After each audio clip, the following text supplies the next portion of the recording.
Na msikilizaji, huenda hii leo ndo ikawa ni siku ambayo tutashuhudia nafsi ya pili. Huenda, okay? Huenda. Kwa sababu tangu sehemu ya kwanza mpaka tumefika sehemu ya 61 tunamuona Regina tu. Je, hii ndo nafasi yake ya kuiona nafsi ya pili? Tukumbukeni ya kwamba aliweka kifua chake mbele kuweza kuzuia mkuki ambao ulikuwa unatoka kwa Skeleton ukielekea kwa Hamza. Na yote haya alifanya ni kama upendo. Na kwenye mahusiano ya msikilizaji, Reji ametufunza kitu kikubwa sana. Mbali na tendo, yani mbali na sex kwa mpenzi wako, ni kitu gani kingine unaweza ukakifanya zaidi ya tendo? Reji ameamua kuonyesha kwamba bado ana muhimu kwa Hamza. Msikilizaji, ninaomba like na comment kwako wewe mwanafamilia wa Lumbasi Simulizi. Okay, kama kuna yeyote ambaye sasa anahitaji sehemu ya kwanza mpaka ya 8, naombeni mnisaidie kuwakumbusha hata kwenye comment, waambieni zinapatikana WhatsApp, okay? Mtu yote anayeulizia mwambie ni cheki WhatsApp niweze kumtumia sehemu ya kwanza mpaka ya 8. Sasa tunasonga mbele msikilizaji. Nyakasura sura yake ilifubaa. Uhalisia alioweza kushuhudia ulimfanya kushindwa kujua cha kufanya. Mwanzoni wakati akimwambia Regina hakuwa na thamani ya kuwa na Hamza, ilikuwa ni kutokana na kwamba alitamani uwezo wa Hamza, alikuwa akitaka kutumia uwezo wa Hamza kujinufaisha. Lakini muda huo sasa ndio anajua Regina amejitoa kafara kwa ajili ya Hamza, alijisikia tofauti. Nyakasura moyo wake ulikumbwa na majuto makali na kujilaumu. Ndio sasa najua hakufanya sahihi. Alijikoza sana na kumshusha Regina. Basi Roda akasema kwamba Miss Nyakasura, Sister Regina ameshindwa kumwokoa licha ya kusalimisha uhai wake. Haraka naomba ufikirie namna kumsaidia bro.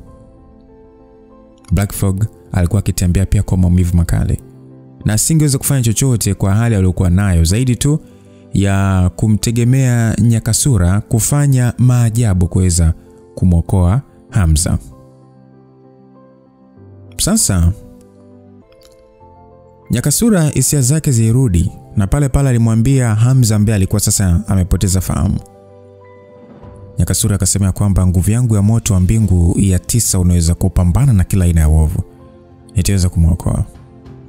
Aliongea Nyakasura, na pale pale alimkalisha Hamza na kuweka mkono wake nyuma ya mgongo wake na kuanza kumuingizia nishati ya mbingu na ardhi. Hamza mwili wake pia ulikuwa na nguvu. Nguvu yake ilikuwa kwenye misuli tu, lakini vile vile ilikuwa kwenye seli za mwili wake. Hivyo alikuwa na uwezo mkubwa wa kupambana na sumu. Sababu ya kwamba sumu iliweza kunyong'onyesha mwili wake kiasi hicho ni kutokana na kwamba alipoteza nguvu nyingi sana. Hivyo kinga yake ilipotea pia. Hivyo mara baada ya nishati ya moto wa Nyakasura kuingia katika mwili wake, ni kama mwili wake ulishtuka hivi na kuanza sasa kushindana na sumu iliyokuwa ndani yake. Haikuchukua muda mrefu, rangi ya Hamza iliweza kurudi na kuwa kawaida, na pumzi yake ilizidi kuimarika. Sekunde hadi sekunde, muda unazidi kusongea mbele, alizidi yani dakika 4 mbele Hamza aliweza kushtuka. Japokuwa kichwa chake kilikuwa ni kizito, lakini alikuwa sawa. Black Fog akaongea akasema, bro, upo sawa? Hamza alishia kutingisha kichwa chake tu. Hakuwa hata na haja ya kujua nani aliyemsaidia. Alikuwa na uelewa mkubwa sana likija swala la nishati ya mbingu na ardhi. Akasema, Nyakasura, asante sana. Japokuwa Hamza hakuwa tayari amemsamehe Nyakasura kwa maneno yake,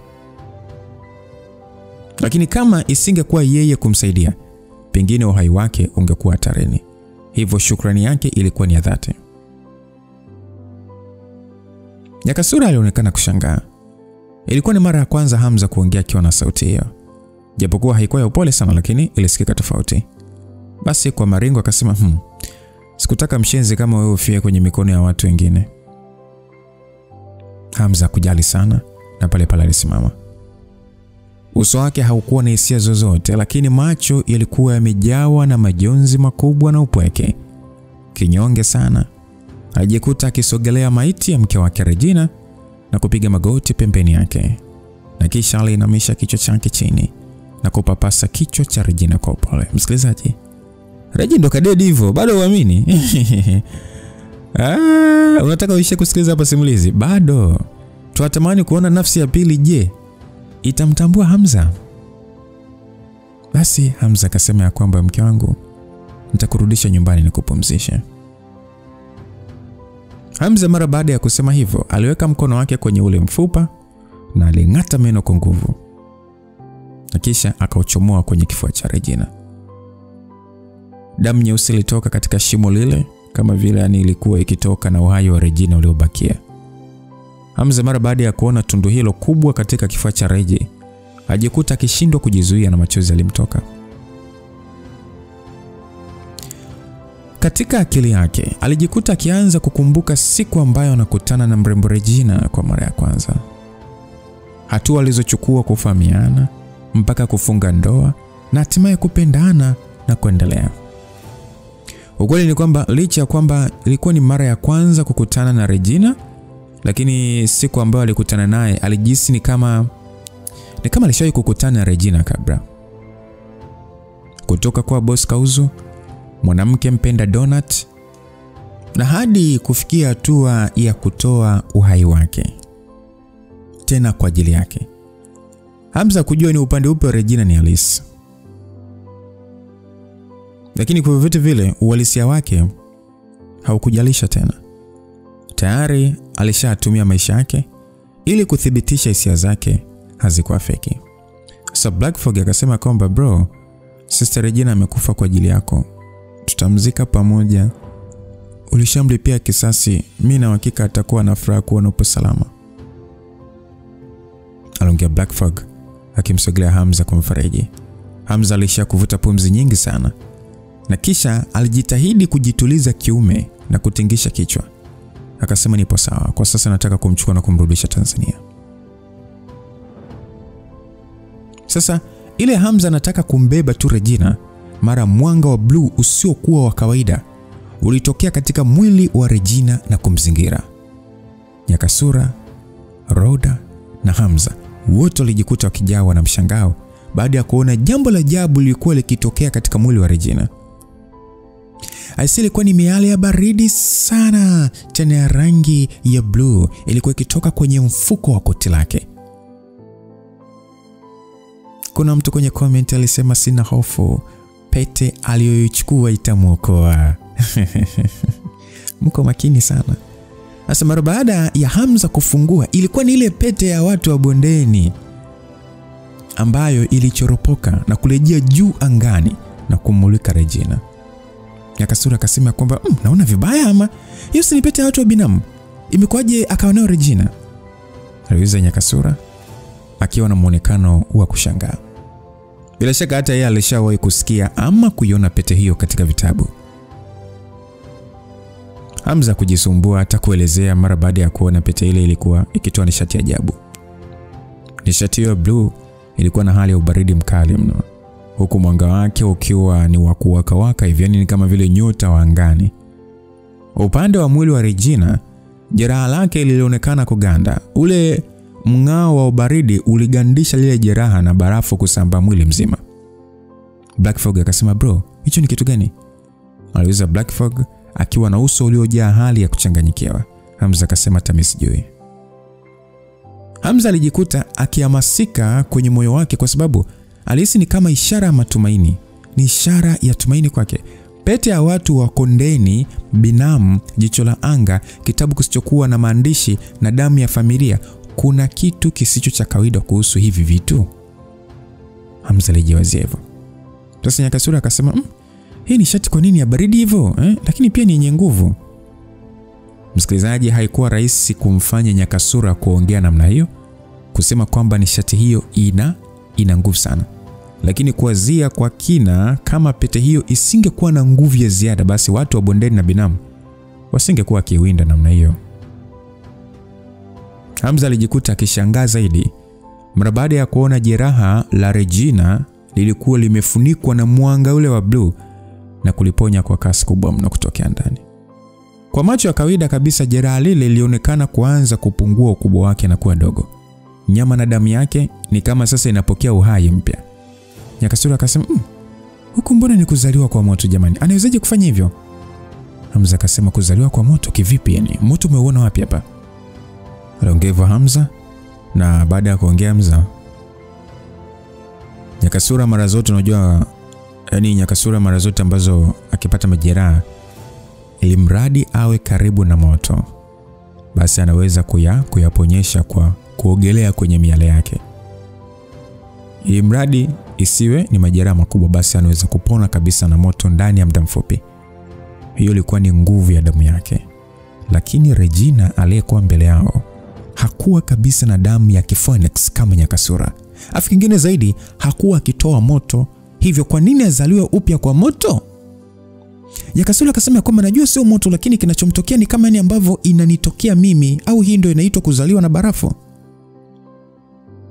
Nyakasura alitunga jina mwenyewe kulingana na nguvu ya ubaridi aliyoweza kusikia ikimtoka Regina. Tumaini ya Regina kufufuka lilionekana. Hamza Fry ilimrudia kiasi cha kutaka kurukaruka, lakini hakuthubutu kabisa kugusa mwili wa Regina. Aliishia kushika mikono yake kwa wasiwasi, akiangalia kile kinachoendelea. Black Fog na Nyakasura mara baada ya kuona mabadiliko ya Hamza wajikuta wakiwa na hali zisizoelezeka.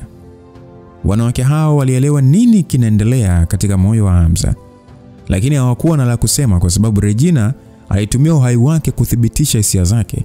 Hakuna ambaye aliweza kuwa na wivu wala kumwonea husda. Mara baada ya dakika 10, hatimaye mwili wa Regina kimeujiza uliweza kupona kabisa. Jua la asubuhi na lenyewe liliangaza vizuri na kufanya barafu yote iliyokuwa imefunika mwili wa Regina kuyeyuka na kumfanya aonekane ni kama mtoto amezaliwa kwa mara nyingine.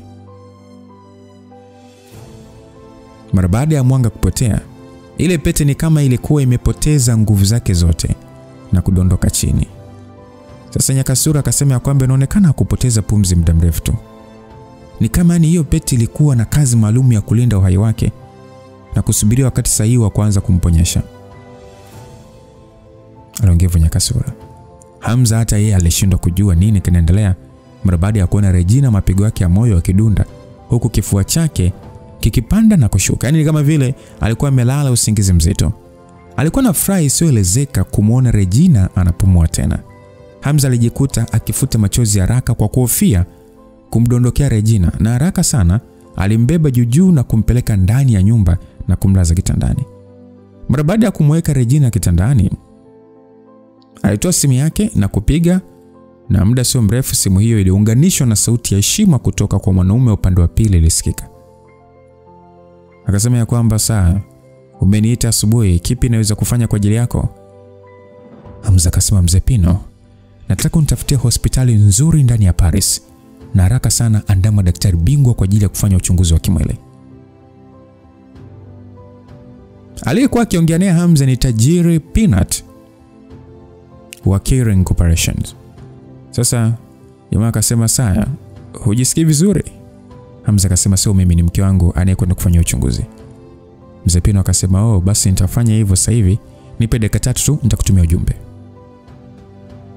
Basi haikuchukua muda, Mzee Pino alituma ujumbe wa message ulioambatana na anwani ya hospitali husika na madaktari pia ambao ndio watampokea. Sasa Nyakasura akasema kwamba hey, usiniambie unampeleka Regina hospitali. Hamza akasema kwani siwezi. Nyakasura akasema sio kwamba uwezi, ni kwamba tu yani hajaamka, lakini hali ya mwili wake inaonekana kuwa sawa. Hamza akasema lazima nihakikishe mke wangu yupo salama, tena kwa kutumia vifaa vya teknolojia ya hali ya juu sana. Nikishathibitisha kupitia vipimo kama hana shida ndio nitatulia. Nyakasura akasema lakini vipi kuhusu mdogo wako sasa? Hata anao majeraha. Hamza pale ndo alikumbuka Black Fog na yeye aliumia na alishia kuongea kwa kubembeleza. Sorry, nilikuwa nimechanganyikiwa na sikujali kabisa. Unaonaje ukiongozana na sisi kwenda hospitali? Na hospitali bro, majeraha yangu hayawezi kulingana na aliyopata sister. Jamani, muone anavotia huruma sasa. Kakake kamtelekeza jamani. Nizamu yangu hakisha sasa unakuwa saa mdogo wangu, usijali. Aliongea Nyakasura akimshika Black Fog kichwa, na pale hakujali kile ambacho Black Fog alikuwa akiwaza, kwani Alimkandamiza chini na kisha akaweka kiganja cha mkono wake nyuma ya mgongo na kuruhusu nishati ya moto kumwingia.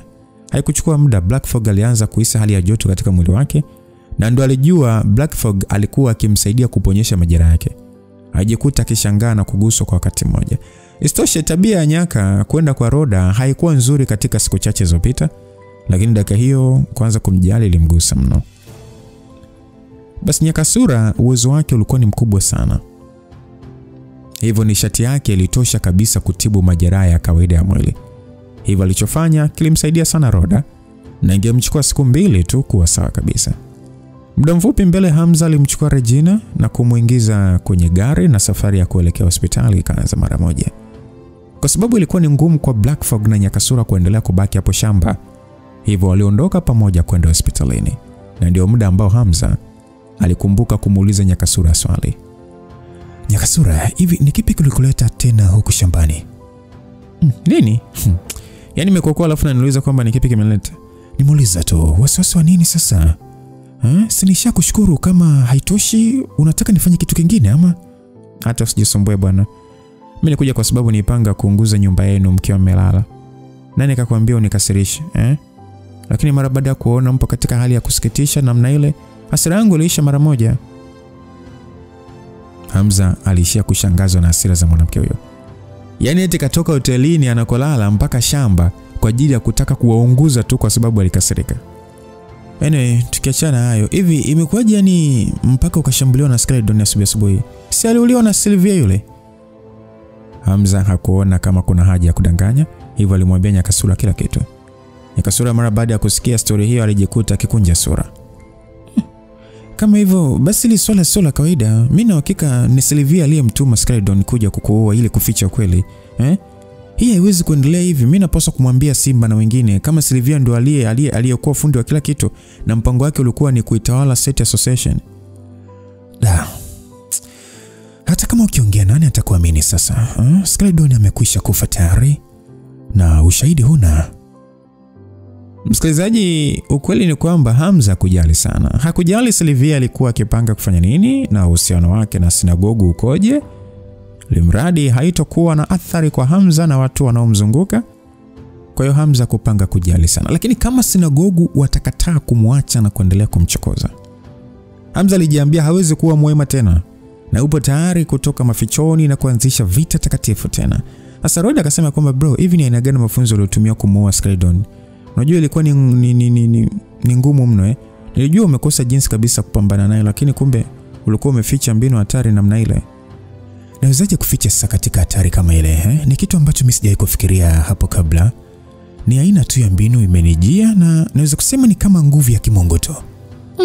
Ni mbinu gani hiyo? Hebu niambie mimi Nyakasura haraka sana. Nitaelezea, ila subiri kwanza mpaka mke wangu afike hospitalini na ndio nitawaambia kila kitu. Aliongea Hamza, na wanawake hao mara baada ya kusikia hivyo walionekana kumuelewa. Naam. Karibu na jiji la Paris kulikuwa na jumba kubwa ambalo lilikuwa limejaa kijani kibichi, lililojengwa kwa mtindo wa Baroque. Usanifu wake ulikuwa ni mkubwa sana na kila kitu kilikuwa kikijielezea. Mwanamume wa kizungu alionekana akipata kifungua kinywa nje ya kibaraza kilichozungukwa na nguzo nyeupe. Sasa sauti ilisikika ikisema kwamba Master B Somerset amewasili. Mwanamume aliyevalia nguo za kinadhifu za hudumu wa nyumba aliongea kwa lugha ya Kifaransa kwamba Master B Somerset amewasili. Yule mwanamume mara baada ya kusikia kauli hiyo aliishia kutingisha kichwa chake bila ya kukubali muonekano wake, huku sasa akijifuta midomo na kitambaa, akisema mkaribisha ndani. Haikuchukua muda mrefu baada ya mhudumu kuondoka, mwanamke mrembo sana wa kizungu aliyevalia gauni jeupe aliingia. Congratulations to Mrs. Sylvia, the new president of the Set Association. Mwanamume ule mara baada ya kumuona mwanamke huyo mrembo akiingia, uso wake ulibadilika na kuweka tabasamu la ucheshi huku akimpatia pongezi Sylvia. Sylvia aliyekuwa na tabasamu usoni alishia kunyosha mkono wake na kusalimiana na ule mwanaume. Akasema, Mr. Lebson, kama isingekuwa wewe kuwahonga wafanyakazi wote wa Set, mambo yasingeenda vizuri kama hivi. Mwanaume huyo mzungu alikuwa ni mfanyabiashara mkubwa wa silaha, Leibson, ambaye alikutana na Hamza siku chache nyuma katika Alspat. Sasa Leibson akasema ya kwamba nishawahi kusema kwenye huu ulimwengu hakuna kitu ambacho hela haiwezi kununua. Haijalishi ni mtazamo gani unao, haijalishi una msimamo namna gani, kila kitu ni upuzi mbele ya hela. Ili mradi pesa iwe mbele, kila kitu kinaweza kutekelezeka. Aliongea Leibson huku akicheka kwa kujikweza. Akasema ya kwamba ndio sasa ninaamini hakika Mr. Leibson una busara sana upande huu. Mara baada ya kucheka kidogo alimpa ishara Sylvia kukaa na yeye mwenyewe alichukua jukumu la kummiminia chai.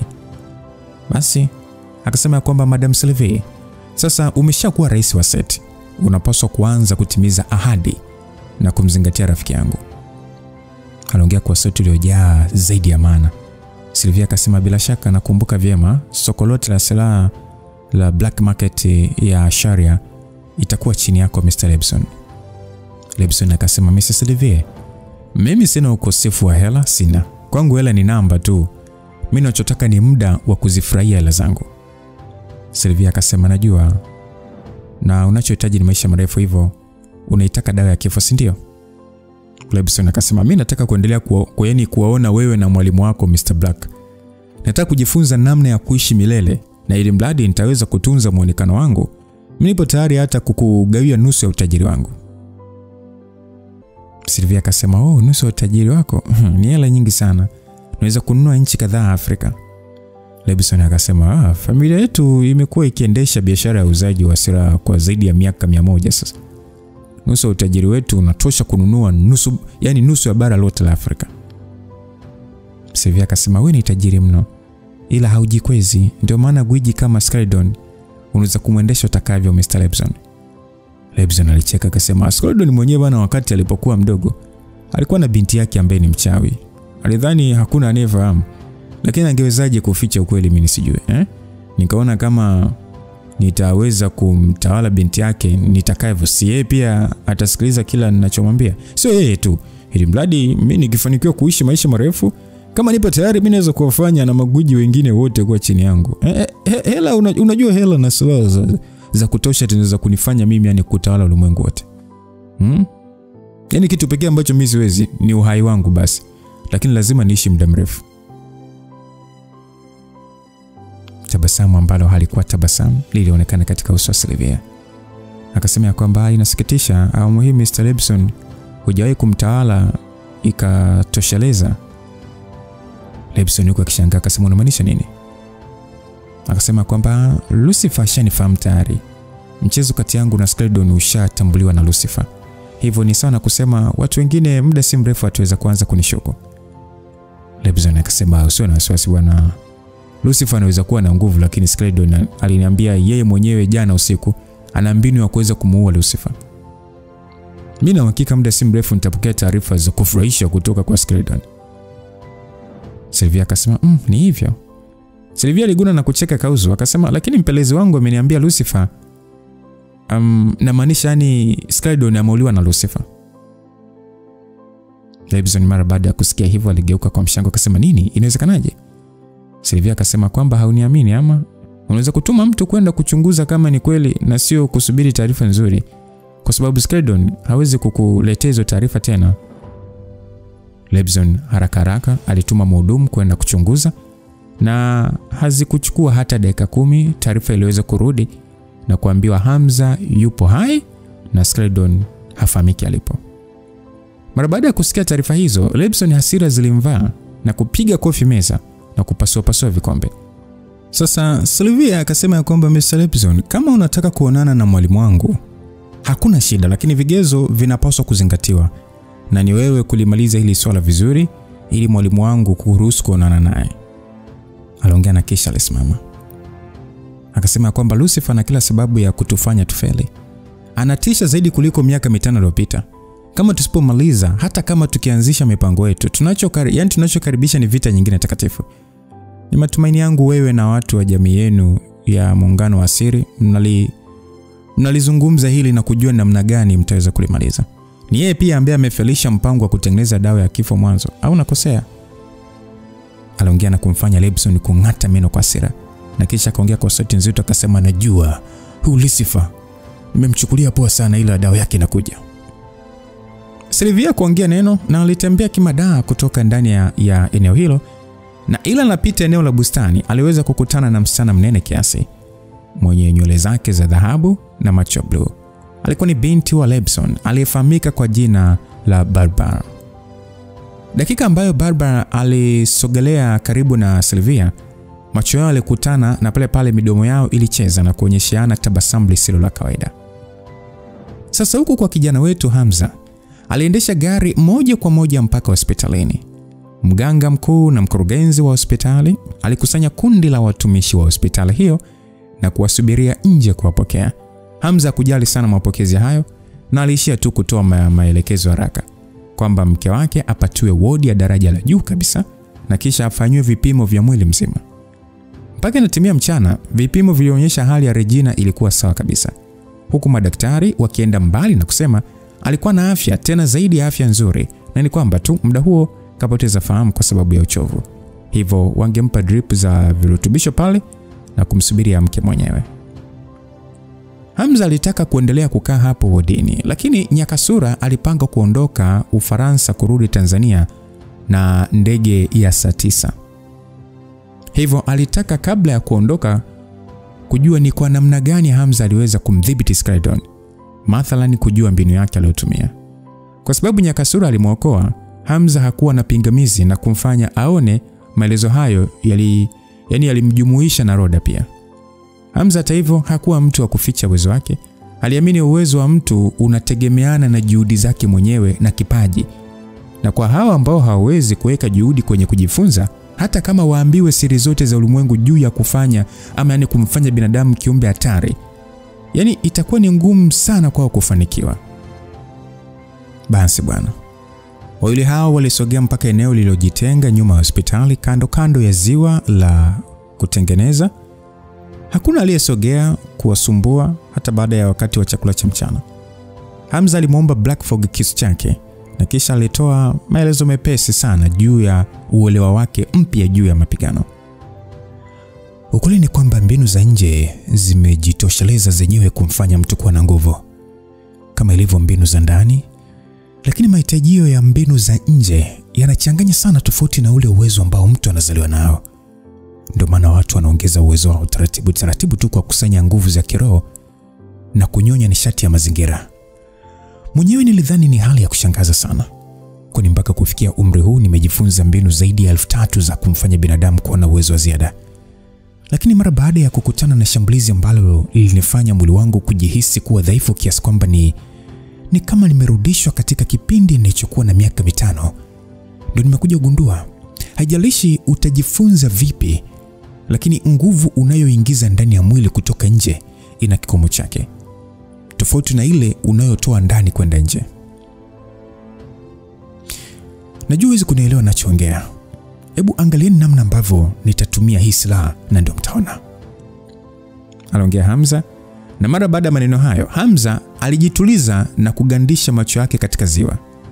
Hamza alikusanya mawazo yake na kuwa kitu kimoja, na kisha akayabadilisha kuwa nia na makusudi ya kimatokeo. Kadri alivyokuwa akikusanya mawazo yake, ndio namna ambavyo misuli yake ilionekana kumuitikia vyema, na pale pale kwa wepesi zaidi na kwa umakini mkubwa aliinua ile silaha akiwa ameipa pressure kubwa na kuipigiza juu ya maji ya ziwa lile. Kilichoonekana kilishangaza. Ziwa lile ilikuwa ni kama vile ghafla tu, kama kumetokea ukuta ambao ulitenganisha maji ya ziwa sehemu mbili na kutengeneza mwinuko mkubwa wa maji. Ziwa hilo la kutengenezwa lilikuwa na kina cha mita 3 kwenda chini, lakini kupitia kisu kidogo tu Hamza aliyakata maji na kutengeneza njia ambayo mpaka matope chini yake aliweza kuonekana. Tukio hilo liliwafanya Nyakasura na Roda kushangaa mno. Hawakuweza kuhisi nguvu yoyote ya kinishati wala nguvu ya kiroho kutoka kwa mwili wa Hamza na shambulizi lake. Sasa Nyakasura alimaka akasema, what the hell? Wewe umewezaje kufanya hivi? Kila tunachoweza kukifikia kuna sababu ndani yake. Hili ndio fumbo kubwa kwetu binadamu tunalopaswa kufumbua. Lakini kweli mchache ndio pekee ambao naweza kuelezea kwa maneno. Black Fog yeye pia aliona haiwezekani kabisa na alijikuta akichukua kile kisu kutoka kwa Hamza na kukikagua kwa mshangao mkubwa. Akasema, bro, naomba na mimi nijaribu. Hamza hakuwa anapinga bizi lolote na kumwacha Black Fog kuigiza kila alichofanya. Lakini kadri ambavyo Roda alifanya kama alivyofanya Hamza, hakukuwa na matokeo aina yoyote kabisa na alishia kupoteza kisu chake ndani ya ziwa.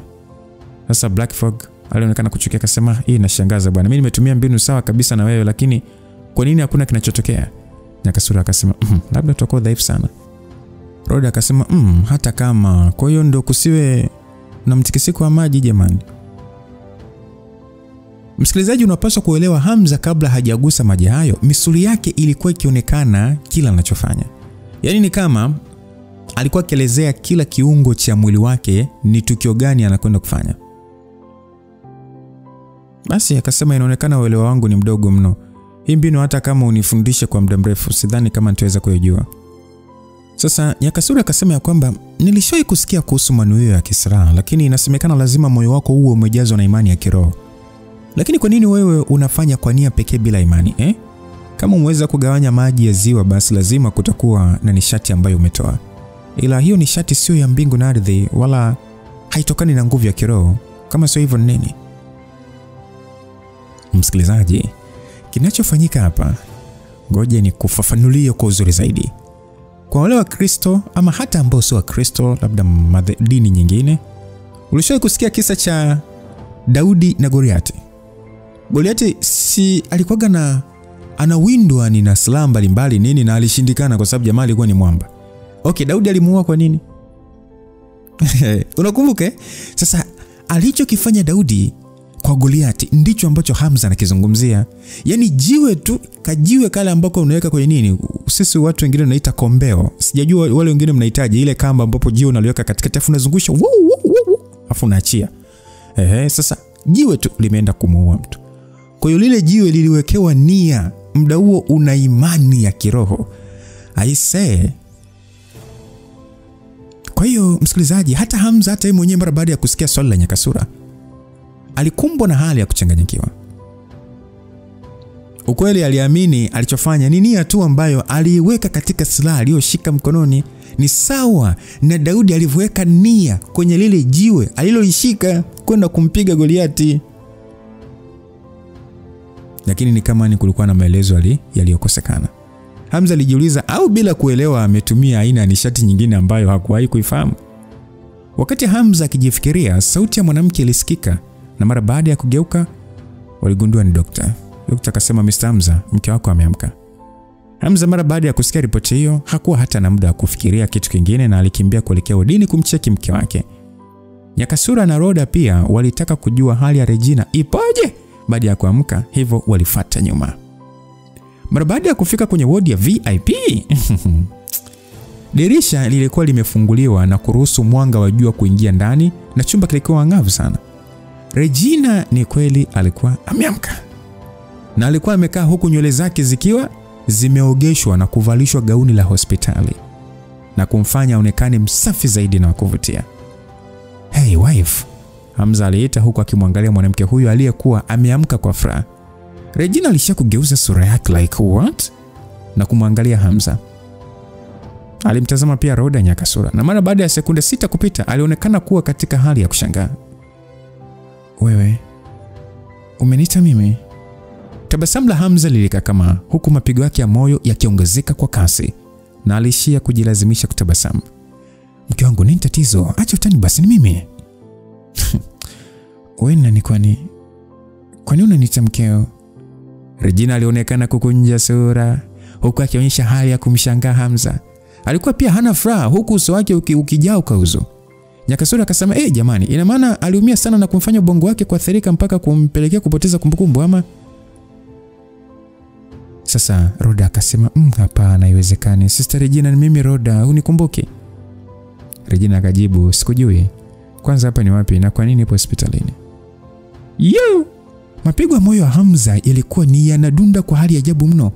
Ile furaha aliyokuwa nayo ilipotea ghafla. Yaani aliishia tu kujituliza ili kuonekana kawaida na kutokumchanganya Regina zaidi. Lakini mbona kama kile kitu kimesaulika? Leo Regina hawajui. Basi Hamza akasema, wife, ni mimi mume wako. Usiwe na wasiwasi. Umepoteza tu kumbukumbu zako, lakini nitakuaminisha haraka iwezekanavyo. Mimi na wewe ni mume na mke. Unaweza kuniamini? Mimi ni lini nimeolewa? Afu ni nani? Na unakusudi gani kwangu? Nakuuliza ni nani? Regina aliongea kwa kufoka. Hamza alishia kukunja sura na kisha alitoka kitandani na kutoka nje na kumwangalia daktari. Wewe si ndio ulisema mke wangu yupo sawa? Daktari bingwa huyo alikuwa kitoko na jasho sio kawaida. Mara baada ya kusikia tafsiri ndio sasa anajua Regina alikuwa amepoteza kumbukumbu na haraka sana alijielezea akasema, Hamza, Mr. Hamza, nitaongea na watu kuandaa haraka vipimo yakinifu vya ubongo. Hamza alimshika tai yule daktari kwa nguvu akiwa amemkazia macho akasema, wewe unapaswa kunitia mtaalamu wa kunipa maelezo kutosha. Nisikutafuta credit kwa kuniambia kwamba mke wangu yuko sawa. Sasa daktari kwa kutetemeka akasema, sawa Mr. ngoja niite daktari bingwa wa masuala ya ubongo aje na kupatia maelezo. Aliongea kwa kutetemeka na Hamza alimwachia. Wife, usiwe na wasiwasi, nitajua njia ya kukusaidia kurudisha kumbukumbu zako. Unapaswa kushirikiana na hao wa kufanyia vipimo kwanza. Wewe, Mr. kufanyia vipimo. Nataka kuondoka hapa. Regina haraka alishuka chini akiwa hana viatu vyovyote na kutaka kutoka, lakini Hamza aliwahi kumzuia kwa kumshika mabega. Hey, mke wangu, naomba basi unisikilize. Naomba tulie sawa Nipo tayari kukuthibitishia mimi na wewe ni mume na mke. Tuna hadi cheti cha ndoa. Nini? Tuna hadi cheti? Kiko wapi? Kipo nyumbani. Na hapa tupo wapi? Tupo Paris. Kwa nini tuwe Paris? Hamza hakujua namna ya kuelezea, lakini muda ule alimkumbuka shangazi. Hivyo Hamza haraka sana alitoa simu yake na kuitafuta namba ya shangazi na kupiga. Haikuchukua muda mrefu shangazi alipokea simu ile. Masaa hayakupishana sana kati ya Tanzania na Paris. Hivyo ilikuwa ni rahisi shangazi kupokea simu. Shangazi akasema, Hamza, mnaendeleaje huko? Sijadhania kama utanipigia. Hamza akasema kwamba, shangazi, hivi cheti chetu cha ndoa na mke wangu kipo wapi?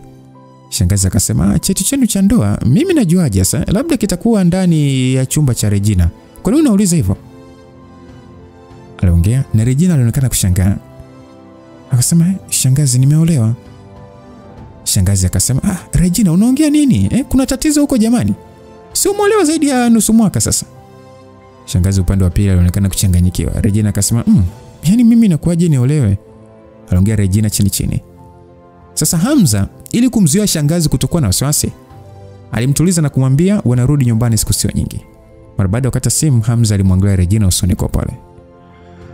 Wife, unaonaje sasa? Umeamini ni kweli mimi ni mume wako kabisa? Ni kwamba tu ulipata majeraha ndio wanaokufanya usikumbuke, ila ni kwa muda tu.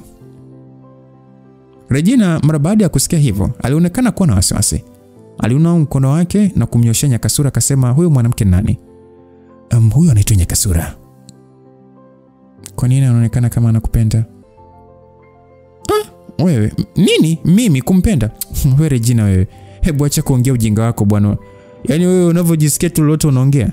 Kwa sababu umepoteza kumbukumbu ndio maana wewe. Mimi sipendelee wanaume wahuni mimi. Wife, hebu acha basi kuongea ujinga. Umesikia, mimi sina mahusiano yote na Nyakasura. Ni kwamba tu ulivyokuwa umeumia alikuja na kutusaidia. Ila akasema wewe ni muone, ni kweli? Hapa. Hamza alijikuta akikosa maneno, hakujua hata ajibu ndio ama hapana.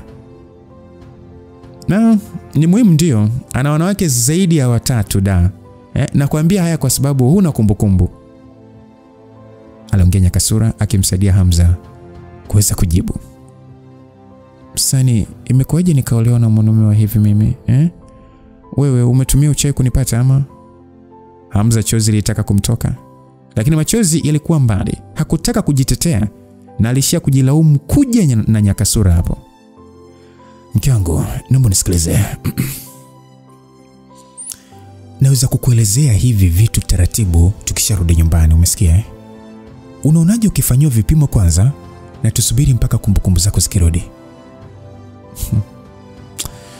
Kama unataka kuelezea, elezea sasa hivi. Hili halina uhusiano wa mimi kwenda kufanya vipimo? Kipi kingine unanificha? Aliongea Regina, huku sasa ukauzu kizidi kuonekana kwenye uso wake. Hamza kichwa kilimuuma, na mara baada ya kufikiria kwa sekunde kadhaa, aliishia kusaga meno yake kwa nguvu na kisha akatingisha kichwa. Ndio, ni kweli na wanawake wengine, lakini mke wangu nakupenda sana. Ni wewe pia uliyejaribu kuniokoa, ndio maana ukaumia. Aliongea Hamza huku akimwangalia Roda ambaye pia alitingisha kichwa. Roda naye akasema, Sister Regina, mimi naitwa Roda. Kila ninachosema bro ni kweli. Mbona mimi siamini, yani mwanaume kama wewe nilitaka kufa kwa ajili yako? Lakini ndio kweli mke wangu, nawezekani. Lazima sikuwa na akili nzuri na sasa hivi nimeamka, sikujua, na usiniambie kwamba eti nakupenda. Siku nyingine usije kunisogelea tena. Aliongea Regina akiwa na ukauzo. Hamza alijikuta akibungaa, hakuamini hali ingefikia katika hatua hiyo. Wife, no, sinita wife mimi. Umesikia? Mimi niko single. Aliongea Regina akiwa amekaza macho kuonyesha userious.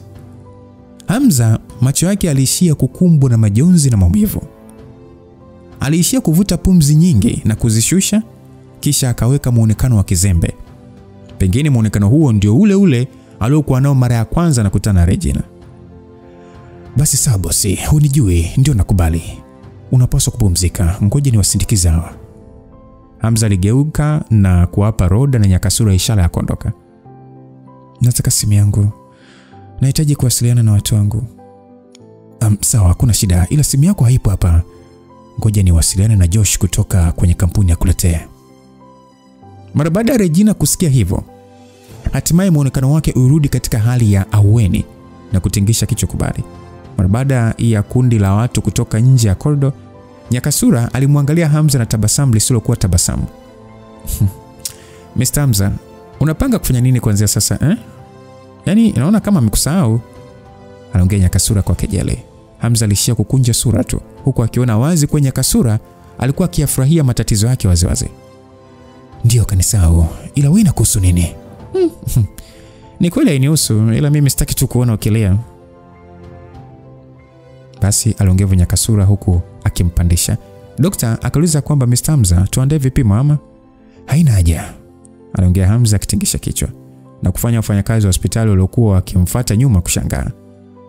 Basi wakauliza kwa nini? Hasa nimeshasema haina haja, hakuna haja ya kuwa na sababu. Mara baada ya kuongea hivyo, aliwaambia waondoke. Nyie pia mnapaswa kuondoka. Roda, unaweza kupumzika kwa siku kadhaa, au kama upo vizuri, tangulia kuelekea Dar. Utusubiri mpaka tutakaporudi. Baada ya Hamza kuongea hivyo, Nyakasura akasema, huna haja ya kunifukuza bwana, maana ndio naondoka. Roda naye akasema, bro, take care of yourself. Anaingia Roda akijua hata kama abakie asingekuwa na msaada kwake. Sasa mara baada ya wanawake hawa wawili kuondoka, Hamza aligeuza na kurudi wadini. Kuna kitu kingine unataka? Nishasema sitambui hiyo ndoa. Unaweza kuondoka, mwanasheria wangu atakupigia simu. Aliongea Regina. Hamza alishia kumwangalia msichana huyo ambaye ukauzu wake ni kama wa malkia wa kuzimu. Kwa nini ni kama anavyoongea nini? Nishawahi kukutana naye kabla ya kumjua. Hamza alijiwazia hivyo, lakini licha ya kuingiwa na wazo na hisia za namna hiyo, alijikuta tu akipotezea na kujiambia aliyekuwa mbele yake ni mke wake Regina na si mwingine. Najua hunikumbuki, kama unataka talaka nitakubali, ila siwezi kukuacha. Kwa nini? Si una wanawake wengine? Kwa nini usiwachukue hao? Aliuliza Regina. Hamza alitoa tabasamu na kisha alitembea kwenda kukaa pembeni ya kitanda na kumwangalia Regina na urembo wake. Kuna wanawake wengi sana kwenye ulimwengu, lakini kuna mwanamke mmoja tu ambaye ni mke wangu, na ndiye huyu aliyoko mbele yangu. Nawezaje kuacha? Wewe ni kichaa hivi? Kwa nini huelewi? Sikupendi tena, haijalishi ni uhusiano gani tuliokuwa nao. Sasa hivi hatujuani. Hata watu ambao hawafahamiani wanaweza kuwa marafiki. Unamaanisha nini? Hamna tu, ninachotaka kusema ni kwamba siwezi kukuacha. Ili mradi naishi, nitaendelea kukupenda. Kama umenisahau, nitakufukuzia mpaka unipende tena.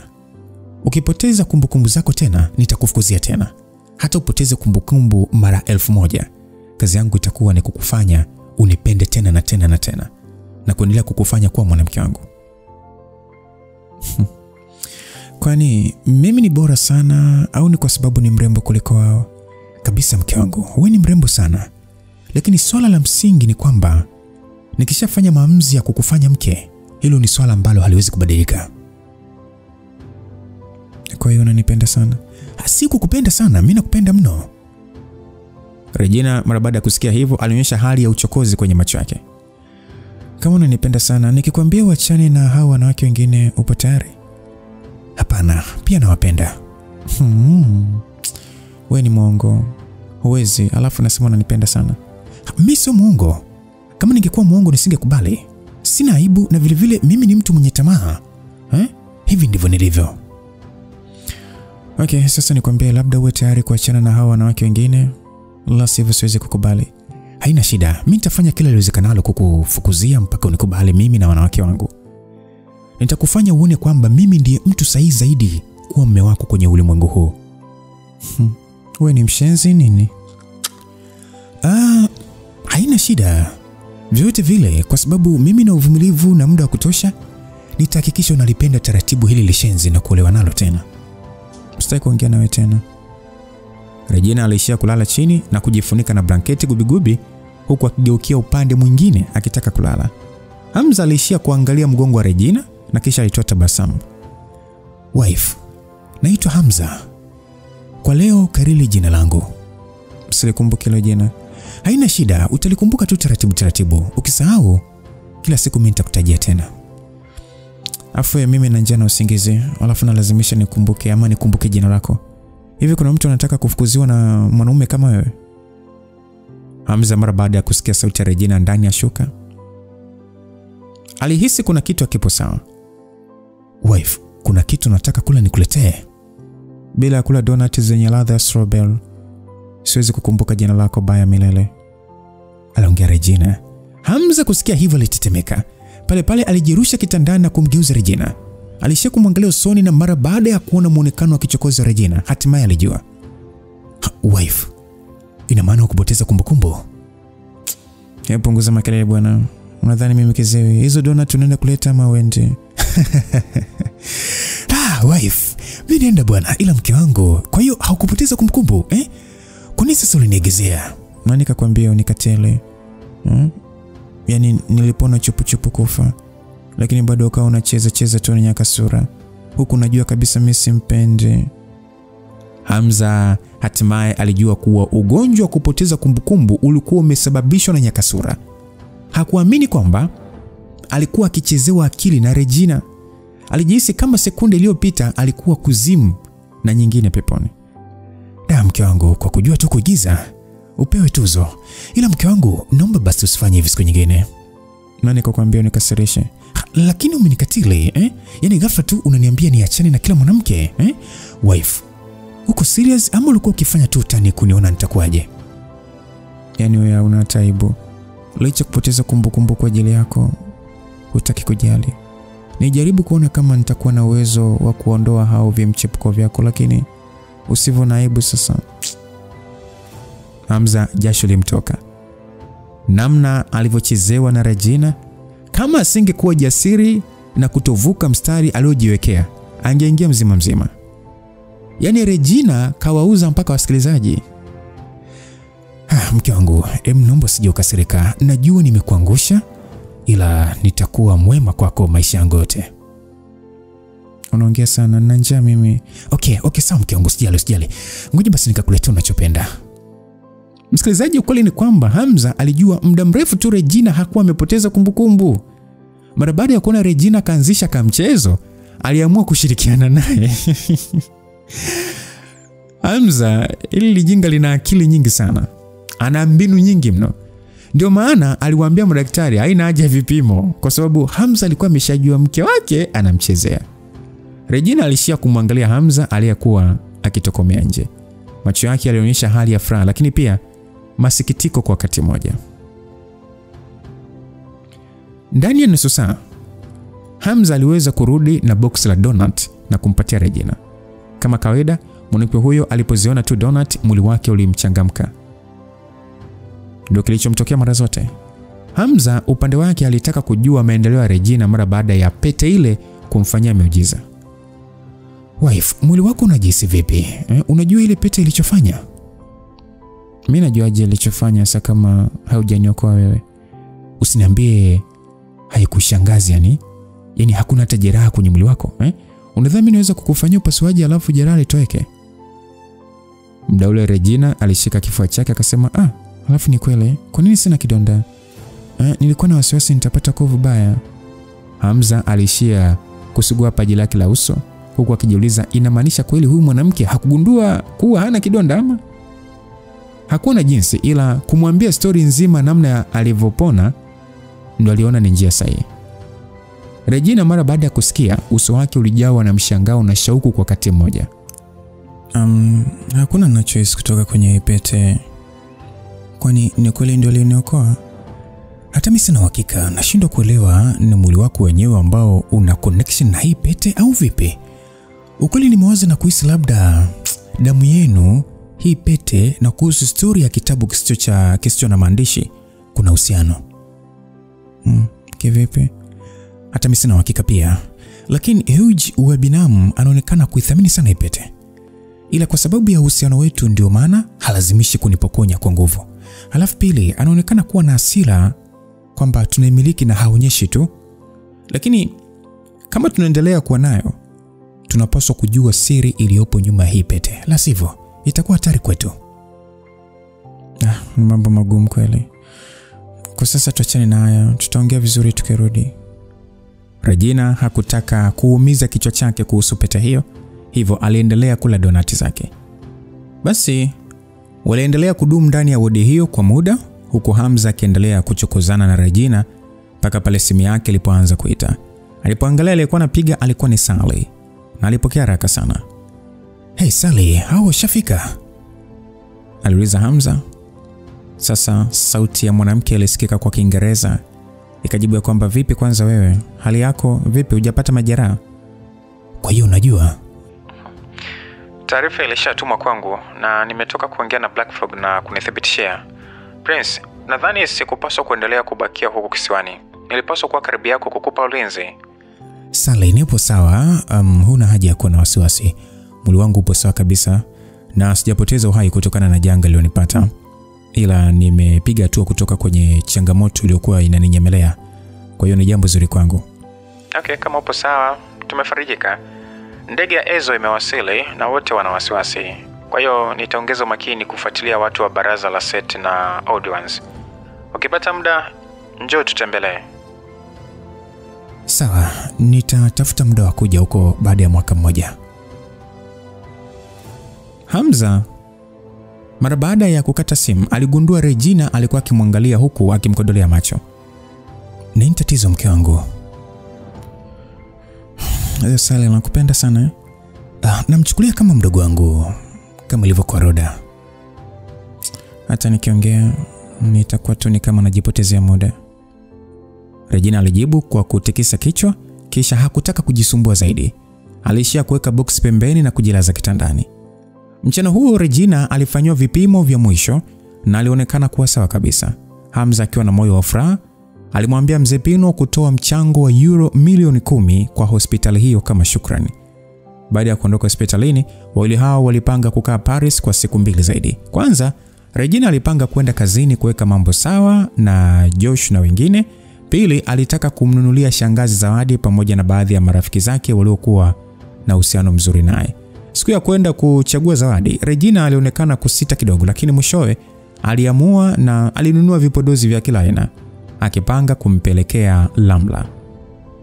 Hamza mara baada ya kuona jambo hilo, alishia kumkubali Regina kwa roho yake nzuri. Alijiambia moyoni kama ingekuwa mtu mwingine, asingeweza kumsamehe kabisa mtu kama Lamla. Msikilizaji, naamini umemisi sana kufahamu what happened kwa Lamla. Safari bado ndefu. Basi bwana, hatimaye siku iliyofuata safari ya kurejea Tanzania ilianza. Hamza hakusahau kununua zawadi kwa ajili ya warembo wake, lakini hakuthubutu kumfanya Regina kugundua jambo hilo. Zawadi hizo zilitangulizwa kwa ujanja kwa anwani ya Morogoro. Kwa bahati nzuri, hata baada ya kufika nchini, Regina alikuwa busy sana na masuala ya kampuni. Kulikuwa kuna matukio mengi yaliyokuwa yakifanyika kila mwisho wa mwaka, hivyo hakuwa na muda wa kumfuatilia Hamza kuhusu alichokuwa akifanya. Hamza alipata nafasi ya kusafiri kwenda Morogoro, ambapo alikutana na maboksi mengi ya mizigo kutoka Paris na kuyapakia kwenye gari. Hakusahau kumwachia mke wa mzee Hiza baadhi ya vipodozi kama zawadi. Ile tu Hamza alipofika Dar es Salaam na alikuwa akielekea kwa Dina, simu yake ilianza kuita. Alipoangalia aliona mpigaji ni Black Fog na akapokea haraka sana. Sasa Black Fog akasema, bro, kikosi cha Buffalo nimekwisha kukikusanya, kwa hiyo ni wapi napaswa kuwapeleka? Hamza alifikiria kidogo kisha akasema, sio mbaya, twende kwa Dina kwanza, nitajua cha kufanya kuanzia hapo. Basi Hamza mara baada ya kufika nje ya mgahawa wa Dina, aligundua kuwa sehemu hiyo ilikuwa imepambwa kwa miti ya Christmas. Lau akasema, bro, karibu sana bwana, marafiki zako hapo ndani wanakusubiria. Aliongea Lau ambaye alimsaidia Hamza kushusha mizigo. Muda huo ndipo Hamza alijua kuwa Black Fog na wenzake walikuwa tayari wamefika. Alimshika bega Lau kwa kugonga kidogo, huku akisema kwamba nilisikia uliumia, vipi, umeshapona sasa? Lau akasema, ni majeraha madogo sana bro, niko sawa kabisa sasa hivi. Alijibu Lau huku Hamza akitingisha kichwa na kuingia ndani ya mgahawa huo.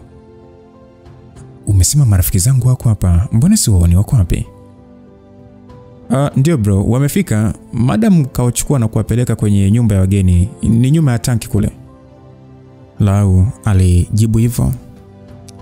Sasa Hamza baada ya kusikia hivyo alijua mahali nyumba hiyo ilipokuwa. Ilikuwa ni moja ya nyumba zinazomilikiwa na Dina ndani ya eneo hilo la kijiji. Mara baada ya kutembea kuelekea huko, alipofika karibu na geti jeusi, alisukuma na kuingia ndani. Pale pale alimuona Dina akiwa anazungumza na kundi la wanaume na wanawake kama 10 hivi. Watu hao walikuwa wamevalia kawaida sana. Ilikuwa ni vigumu kujua kama walitokea nje ya nchi, kwani hata Dina alikuwa akizungumza nao kwa Kiswahili. Mbali na Black Fog ambaye alikuwa na muonekano wa ushombe, wengine wote walionekana wa Afrika kabisa. Moja ya sifa za maninja waliokuwa wakifundishwa na Asmantes ni uwezo mkubwa wa kuishi katika kila aina mazingira na kuendana na wenyeji. Hicho ndicho kilichomfurahisha Hamza. Hamza alionekana kuridhika na kuangalia tu.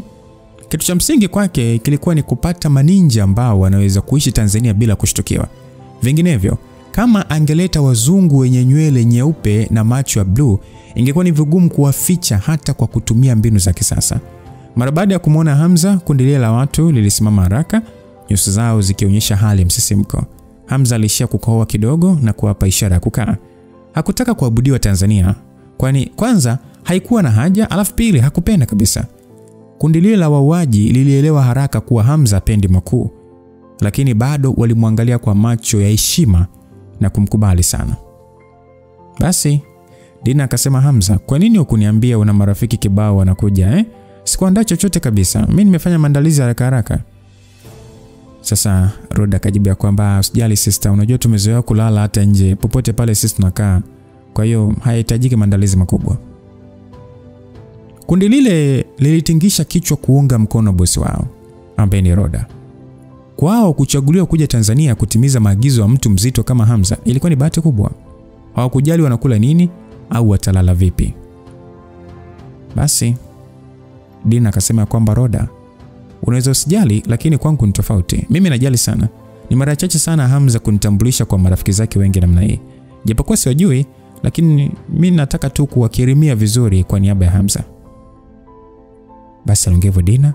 Hamza alishika mkono, alimshika mkono Dina na kumpa ishara ya kukaa. Hawa kuanzia sasa ni wenzetu. Haina haja kufikiria sana. Wachukulie tu kawaida. Nadhani bado hamjajitambulisha, si ndio? Mnaonaje tukianza kujuana kwanza? Baada ya Hamza kuongea hivyo, Dina akasema kwamba nini? Ina maana hata huwafahamu, sio marafiki zako ama? Ni story ndefu. Wao wananijua mimi, ila sijawahi kuona. Kuna sura kama 2 tu hivi nahisi kuzitambua. Alisema hivyo Hamza, kisha akanyoosha mkono kumwelekezea mwanamke mmoja wa Maji ya Kunde. Wewe ni Amina kama sikosei, si ndio? Mwanamke huyo baada ya kuona Hamza alifahamu jina lake, alishikwa na furaha kubwa, akajibu ndio. Unaonekana kuwa na muda mrefu sana ndani ya Buffalo. Nakumbuka nilikuona mara ya kwanza kwenye bahari ya Caribbean pale. Wewe ndiye ambaye uliowaua wanajeshi 8 wa Baraza Takatifu. na kuzamisha meli yao, si ndio? Amina macho yake alichanua kwa furaha aliposikia maneno hayo, akasema, "Ndio, ni mimi. Sikudhania kama unaweza kunikumbuka vizuri hivi." Basi Dina mara baada ya kusikia maneno hayo, macho yake alijawa na mshangao. Akasema, "Nini? Bafodil, baraza takatifu, mnaongea kuhusu nini?" Hamza kwa na haraka ya kumjibu. Pale pale aligeukia wanaume wawili waliokuwa kushoto kwake. Wa kwanza alifahamika kwa jina la Bazo, wa pili aliitwa Heman, na watatu alikuwa ni Zade. Wote walikuwa na umri wa miaka 30 kuendelea. Katika kundi lile la watu 10 kulikuwa na 4 ambao Hamza aliwafahamu. Hii ni kwa sababu wengi walidumu muda mrefu kama wanachama wa Odd Ones na kuondoka pamoja naye. Alijikuta akifurahia kwani alikumbuka vyema uwezo wao. Hasa baada ya utambulisho kumalizika, Dina alizidi kuchanganyikiwa. Wakati anataka kuuliza zaidi, geti liligongwa bwana. Lao akauliza ya kwamba, "Madam, viongozi wamefika." Akajibia kwamba okay, wapeleke mpaka kule kwenye ukumbi, nakuja muda si mrefu, alijibu Dina, na Lau aliitikia kisha akaondoka. Hamza akauliza, "Vipi na wageni?" Dina akasema, "Ndio, ni ndugu wa babu." "Ndugu wa babu? Wanafanya nini da? Si walikuwa Kongo?" Babu licha kuniachia uongozi hakutelekeza ndugu zake. Asilimia ya faida inayopatikana ina mgao kwao. Kwa hiyo Kisinda naamini yeye alipaswa kuwa kiongozi, si mimi. Ndio maana wapo hapa. Kuna lolote naweza kukusaidia katika hili? Kwa leo ni kikao cha kawaida tu, naweza kumudu mwenyewe. Sitoshe unajaribu kunizunguka, lakini michezo yao naijua. Kama una wageni basi ngoja nikutambulishe hawa watu haraka. Aliongea Hamza, kisha alimueleza Dina kwa ufupi kuhusu wageni hao na kazi yao nchini. Dina alishangaa kusikia kuwa wageni hao wote ni maninja, tena wakiwa katika 100 bora ya wauaji waliobobea. Ilimshangaza pia Hamza kuleta kundi hilo Tanzania. Hata hivyo, alielewa baada ya Hamza kumueleza kuwa lengo ni kutoa ulinzi kutokana na hofu ya usalama iliyopo. Jambo lililomshangaza zaidi ni kujua kuwa Black Fog ni ninja anayeshika nafasi ya 9 kati ya wauaji hatari zaidi duniani. Alikuwa ni kama haamini, lakini huo ndio ulikuwa ukweli. "Dina, kwanza leo mpatie Amina kazi ya kukusaidia kuhudumia wateja ndani ya eneo hili." Dina alishtuka akasema, "Kuhudumia wateja?"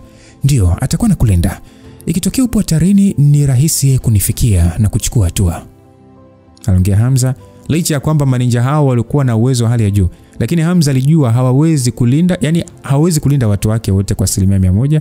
Endapo adui atakuwa labda ni mkubwa zaidi kwa nguvu. Kuwaweka karibu maana yake alitaka iwe rahisi kupata taarifa pale ambapo adui atatokea kuwa na nguvu na yeye kuchukua hatua. Sasa Black Fog akasema, "Kama shida ni kuwa na kazi, naweza kumpatia kazi nyingine tofauti na hudumu." Amina akasema, "Madam Dina, naweza kufanya kazi ya kuhudumia wateja, kwa hiyo sio na wasiwasi kabisa." Dina akasema, "Najua, ila nitakupatia kazi itakayokuweka zaidi karibu na mimi." Aliongea Dina kusasa kitabasamu. Kauli yake ilimfanya Hamza kutengesha kichwa. "Amina, unaweza kufanya kuanzia sasa atakachokuambia Dina." Aliongea Hamza na Amina alitengesha kichwa kubali. Kwa sababu ilikuwa tayari ni mchana, Hamza aliona si vibaya akichukua marafiki zake kwenda kupata chakula cha mchana. Isitoshe, mgao wa Dina haukuwa ukipika vyakula zaidi ya chai. Mara baada ya kuachana na Dina ambaye alienda moja kwa moja kwenye kikao na viongozi wa kifamilia, Hamza alichukuana na Black Fog na wengine na kuelekea mgahawa mwingine karibu sana tu na eneo la mgahawa wa Dina. Sasa Hamza na kundi hilo la maninja walifanikiwa kupata chakula ndani ya mgahawa huo. Na muda wa chakula, Hamza aligawa majukumu kwa kila mmoja. Kazi ambayo walipatiwa ni kuwalinda warembo wake kwa namna ya siri sana, huku akiwa na ukaribu wa kimawasiliano baina yao. Timu hiyo ya usalama kama kawaida ilipaswa kuongozwa na Roda. Ile Hamza anapanga kutoka katika mgahawa huo kwa ajili ya kwenda kumtafuta Yulia, simu yake ilianza kuita. Alipoangalia aliyekuwa anapiga ni Regina. Alipokea mara moja. "Wewe Hamza, uko wapi? Hebu njoo haraka." Regina aliongea huko akionekana kuwa na wasiwasi kama vile kuna kitu kikubwa kimemtokea. Hamza alishtuka mara baada ya kuhisi pengine Regina yupo hatarini. "Wife, upo wapi?" "Nitakuwa wapi kama sio kazini? Nataka uje ofisini kwangu." "Kwani uko wapi? Hata kama hutaki kufanya kazi, angalau basi igiza basi unafanya kazi." "Ofisini? Nini kimetokea ofisini kukufanya ukose subira namna hiyo?" "Mwanzo nilikuwa navuna nishati hapa na nimeshtuka tu na hisi kabisa mwili wangu ukinisisimka. Yaani inashangaza kweli kweli. Mimi ni kama vile ni kila seli ya mwili wangu inapumua. Nataka uje uangalie kama ni nishati ya mbingu na ardhi ama ni tofauti. Hamza mara baada ya kusikia kauli hiyo kidogo ajigonge na kudondoka chini. Alijua mwanamke huyu alikuwa hatarini, kumbe akapatwa na msisimko tu. Wife, naona sasa unataka kuniogopesha kufa. Umeanza kujifunza muda mrefu mpaka sasa. Si kawaida tu kupatwa na hali tofauti ya kimwili. Kama umeanza kuhisi msisimko, basi jua unaendelea vizuri. Nimefurahi sana. Tatizo ni kwamba nilikuwa nikijifunza kila siku ila mimi sikuwa nikisi chochote. Lakini leo ghafla tu napatwa na msisimko. Yaani ninavyojisikia ni hapa nielezeki. Kumbe ile andiko la kimalaika lina nguvu hivi kwa kurudia tu maneno yake. Hamza aliona Regina alikuwa na furaha kiasi hicho. Hata yeye pia alifurahi. Wife, kwa sasa nipo mbali na makao makuu ya kampuni, hivyo nadhani tutaonana usiku nikirudi. Si useme tupo na mwanamke hapo na nakusumbua. Unajingata tu ya nini sasa? Wife, unaongea ujinga gani sasa? Nipo na Roda na wenzake kutoka Buffalo. Mimi najaribu tu kuwapangia majukumu na mahali pa kukaa. Regina mara baada ya kusikia hivyo alikumbuka ujio wa jambo hilo. Kwa hiyo unapanga kufanya nini? Yaani kuna kitu unataka nikusaidie? Kwa sababu unafahamiana na Roda, unaonaje ukikaa naye karibu? Unamaanisha ni kama kumpa kazi ama? Ndio. Unaweza kumtafutia nafasi kwenye kampuni na kumfanya awe karibu yako muda wote. Kwa nini wasiwe msaidizi wangu moja kwa moja? Hata hivyo unafahamika kama msaidizi wangu tayari na una ofisi kabisa. Niwe msaidizi wako kabisa? Usiniambie bado tu yana unataka mimi niendelee na aina ile ya kazi. Kama ni hivyo sina shida. Kazi yenyewe nyepesi. Unaonaje ukiongoza idara ya usalama wa kampuni? Isitoshe Yones hayupo na nafasi yake kwa kazi. Isitoshe pia wale wanaume ni marafiki zako. Regina alijua kama nafasi ya Hamza itachukuliwa na Roda, maana yake yeye hatakuwa na kazi yoyote ndani ya kampuni. Regina hakutaka kumuona Hamza hana kazi na kuishia kuzurura tu. Hamza mara baada ya kusikia hivyo hakuona tatizo. Isitoshe ilikuwa ni kweli alipenda kupiga story na Aaron na wenzake. Lakini pia kulikuwa na motisha ya walinzi wengine kama vile Anna na wenzake. Kama wife wewe ndio umesema, mimi ni nani sasa nipinge? Usidhani sijui ni kipi unafikiria. Ukithubutu kumgusa tena Anna na wenzake, nitafukuza kazi. Sithubutu, aliongea Hamza huku kwenye moyo wake akijiambia kama kuna la kufanyika linapaswa kufanyika katika hali ya usiri mkubwa sana. Mara baada ya kumaliza kuongea na Regina, Hamza alishusha pumzi, akaweka simu yake mfukoni na kisha alimwangalia mwanaume mrefu mwenye nyusi nyingi usoni. Zade, mwanamke unayepaswa kumlinda kidogo si wa kawaida. Nitakupeleka, aliongea Hamza.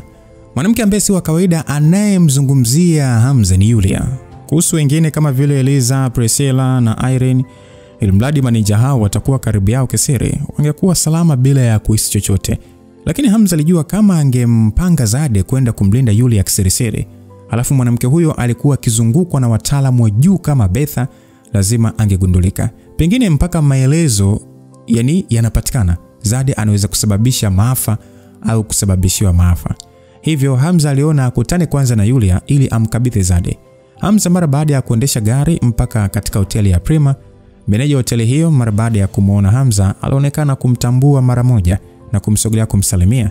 Meneja akasema, Mr. Hamza, mdogo wake wa kiume mkurugenzi Mr. Sini yupo hapa pia na yupo kwenye banda la farasi nyuma. Mkurugenzi katoa maelekezo niwapeleke huko nyuma. Hamza alionekana kushangaa kidogo. Hakujua nyuma ya jengo hilo kulikuwa na banda la farasi. Ilionekana matajiri walikuwa wamejitengea eneo kwa ajili ya kujifunza kupanda farasi. Kuhusu pia Yulia kuwa na mdogo wake anayefahamika kwa jina la Yasin, hakujua pia. Hii ilikuwa mara yake ya kwanza kusikia. Sasa Hamza mara baada ya kupelekwa upande wa nyuma, aliweza kumuona Yulia aliyekuwa amevalia mavazi ya kuendeshia farasi. Alikuwa akiongea kwa furaha na kijana mmoja hivi mrefu tu kwa kicheka.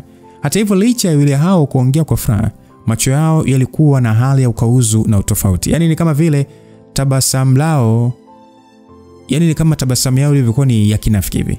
Ukiachana na wawili hao, chini ya mwamvuli katika kiti cha kupungia upepo wa bahari, kulikuwa kuna mtu mwenye mwili uliotuna ambaye ni Betha, mlinzi wa Yulia. Pembeni yake kulikuwa kuna kijana mdogo ambaye alikuwa akizungumza naye. Na kwa namna walivyokuwa akizungumza, ni kama vile kijana huyo ni mtu muhimu sana kwake. Hamza alijikuta akikunja sura kidogo, akihisi kuna kitu kinaendelea. Akajiuliza kama huyu kijana ndiye mpenzi wa Betha aliyekuwa akiongea naye mara kwa mara kwenye simu ama. Hata hivyo Hamza hakujali sana, kwani macho yake na ya Yulia yalikutana. Yulia mara baada ya kumuona Hamza, macho yake alichanua, akimkimbilia na kumshika mikono. Akamwambia, darling, hatimaye umerudi kutoka Ulaya, aliongea Yulia tena kwa kujibebesha.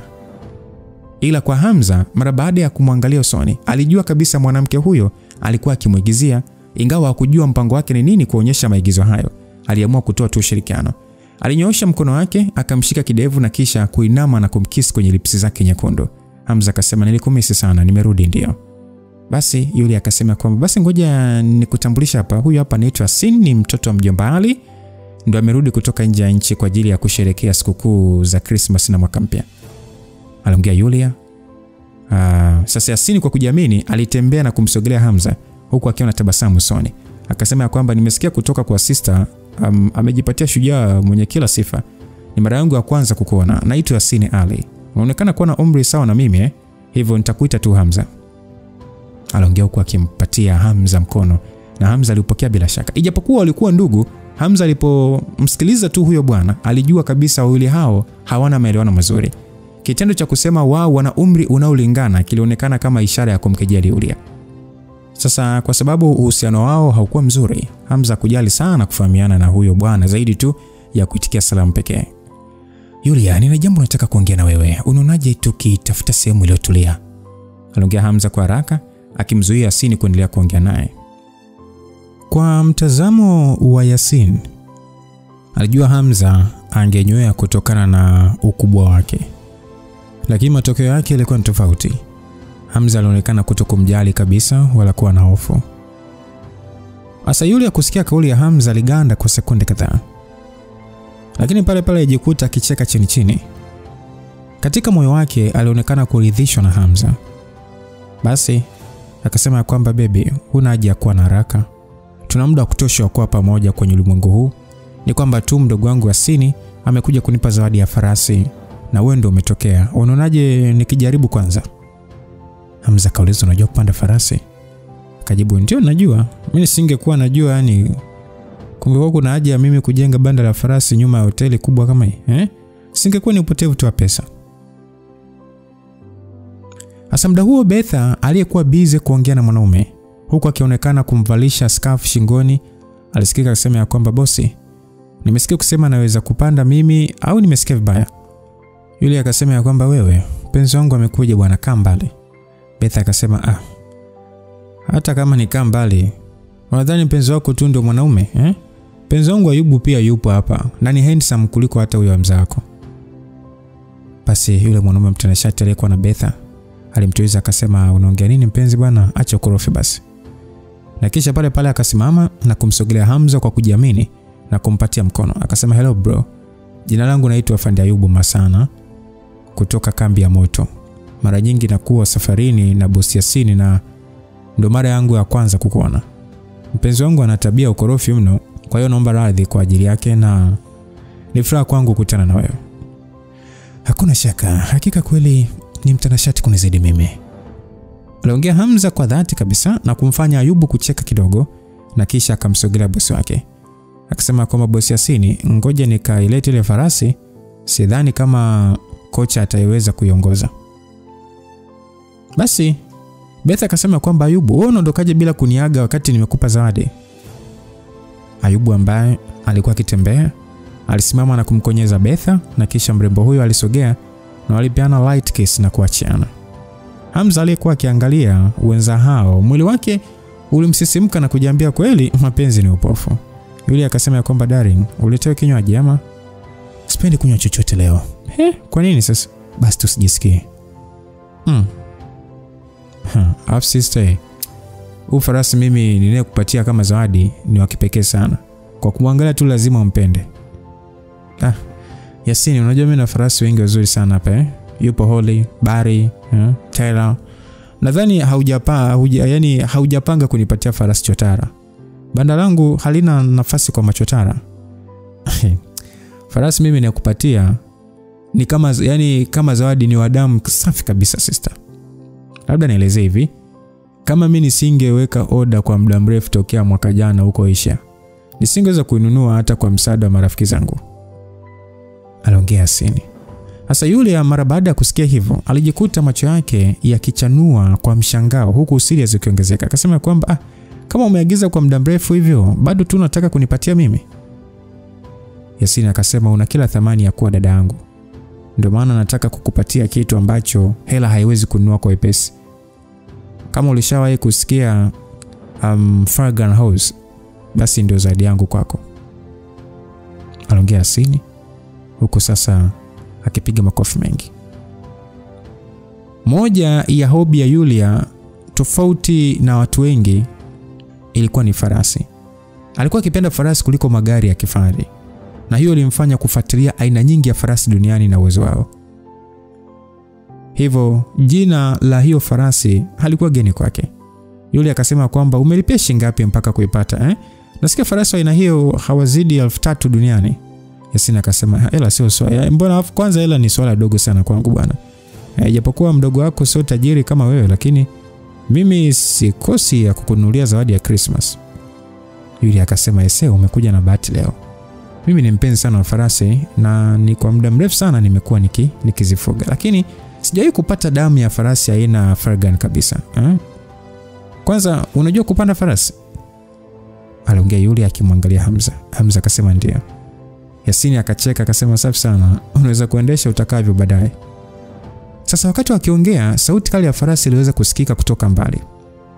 Dakika 2 hazikuwa nyingi, ilionekana gari ikisogelea eneo hilo, ndani yake ikiwa imebeba farasi aliyekuwa akizunguka kwa kurudi nyuma na kwenda mbele. Yulia mara baada ya kuona farasi ile, macho yake yalichanua akiwa na muonekano kama vile haamini. Akasema kwamba kama nilivyosikia sifa zake, umbo lake, rangi yake, kila kitu ni kizuri. Hamza alishakumwangalia mwanamke huyo na hakika aliweza kuona Yulia alikuwa ni mpenzi mkubwa wa farasi. Msikilizaji, ukisikia pure breed, maana yake ni farasi ambaye damu yake ni safi. Yaani unaweza kusikia ile pure breed ama pure blooded. Yaani ni farasi ambaye damu yake ni safi. Yaani hana mchanganyiko wowote wa damu kutoka kwenye asili ya chimbuko la uzao wake. Sasa aina ya farasi hao ni ghali mno. Kuna hadi farasi waliokuwa wakiuzwa kwa mabilioni ya hela, na ni kwa watu matajiri pekee kama Yulia ambao anaweza kumiliki aina ya farasi hao. Farasi wa damu safi ni ghali kuliko magari mengi ya kifahari, msikilizaji. Mara baada ya gari ile kusimama, walitoka Wachina wawili kutoka mbele ya gari wakiambatana na Ayubu na kusogea upande wa nyuma na kufungua mlango. Sekunde ambayo mlango ulifunguliwa, farasi ile iliruka na kutoka, tena ni kwa ustadi wa hali ya juu. Afande Ayubu airukia na kuishika hatamu zake, lakini sasa ile farasi ilionekana kukataa kumtii na kuanza kuzunguka ikionekana inataka kumrusha chini Ayubu. Ayubu pia alikuwa na nishati za mbingu na ardhi. Alikuwa akikaribiana na Betha, lakini licha hivyo aliogopa kuituliza ile farasi na nishati za mbingu na ardhi kwa kuogopa kuidhuru. Hivyo alishuka tu chini na kisha akaishikilia kamba na kuisogeza mbele ya Yulia. Hasa muda ambao Ayubu alisogeza farasi hiyo mbele ya kundi hilo la watu, alikuwa amejaa jasho la kutosha usoni. Na Betha haraka haraka alimpatia kitambaa kujifuta, huku wale wa China wakisalimiana na Yasini. Sasa Yulia huko kikunja sura akasema kwamba hii farasi bado tu haijatiishwa. Yasini alicheka akasema, hiyo ni farasi poli bwana. Nimeipata kwa tabu sana, ndio maana nimeamua kukupatia makusudi tu.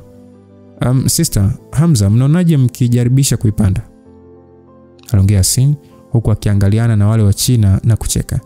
Ilikuwa ni wazi kulikuwa kuna nia mbaya kwenye macho yake. Basi Yulia akasema kwamba Yasini, unataka kuniua ama? Yaani Ayubu ambaye ana mafunzo ya nishati za mbingu na ardhi imemshusha chini kwa nguvu bila hata kuiongoza. Ni ngumu kuitisha farasi kwa muda mfupi, alafu unataka mimi nijaribu? Yasini akasema, sister, kama ujasiri huna basi potezea. Mimi sitaki ujidhalilisha kwa kudondosha chini kama kifusi. Hamza, vipi wewe? Unaogopa pia kujaribu? Hamza akasema hapana, naweza kuipanda. Aliongea Hamza na kumfanya Yasini kuzubaa kidogo na kisha akacheka. Akasema, nimekumbuka maana sasa hivi nimeambiwa kwamba wewe ni mpiganaji hatari sana lakini huwezi kutumia nguvu kuilazimisha ikutii. maana unaweza kuijeruhi na itakuwa usumbufu tena. Hamza akasema siwezi kutumia nguvu na hii farasi haiwezi kuumia. Basi Yasin alishia kuongea na wale wa China kwa namna ya kuwatafasiria, na walionekana kuwa na mashaka na Hamza, na upande wa Yulia alionekana kushangaa. Sasa Yulia akasema kwamba baby, kuna haja ya kujaribu sasa hivi. Hii farasi ndio kali kuliko zote duniani. Inachukua muda mrefu sana mpaka kumtii mtu. Aliongea Yulia akiwa na shauku. Hamza alimshika Yulia kiuno kwa kumvutia kwake, na kisha alimwangalia kwa tabasamu la ujasiri akamwambia, unataka kuipanda na mimi? Sasa mkao wao ulikuwa sawa kawaida.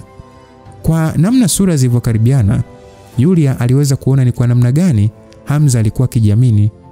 Mara baada ya kusita kidogo, Yulia aliona ngoja amwamini ili kuona kama kweli ana uwezo wa kutiisha farasi hatari duniani kama Fergana. Basi Yulia akasema kwamba nitakusikiliza, unapaswa tu kunilinda nisiumie. Aliongea Yulia huku akiweka muonekano wa msichana mdogo.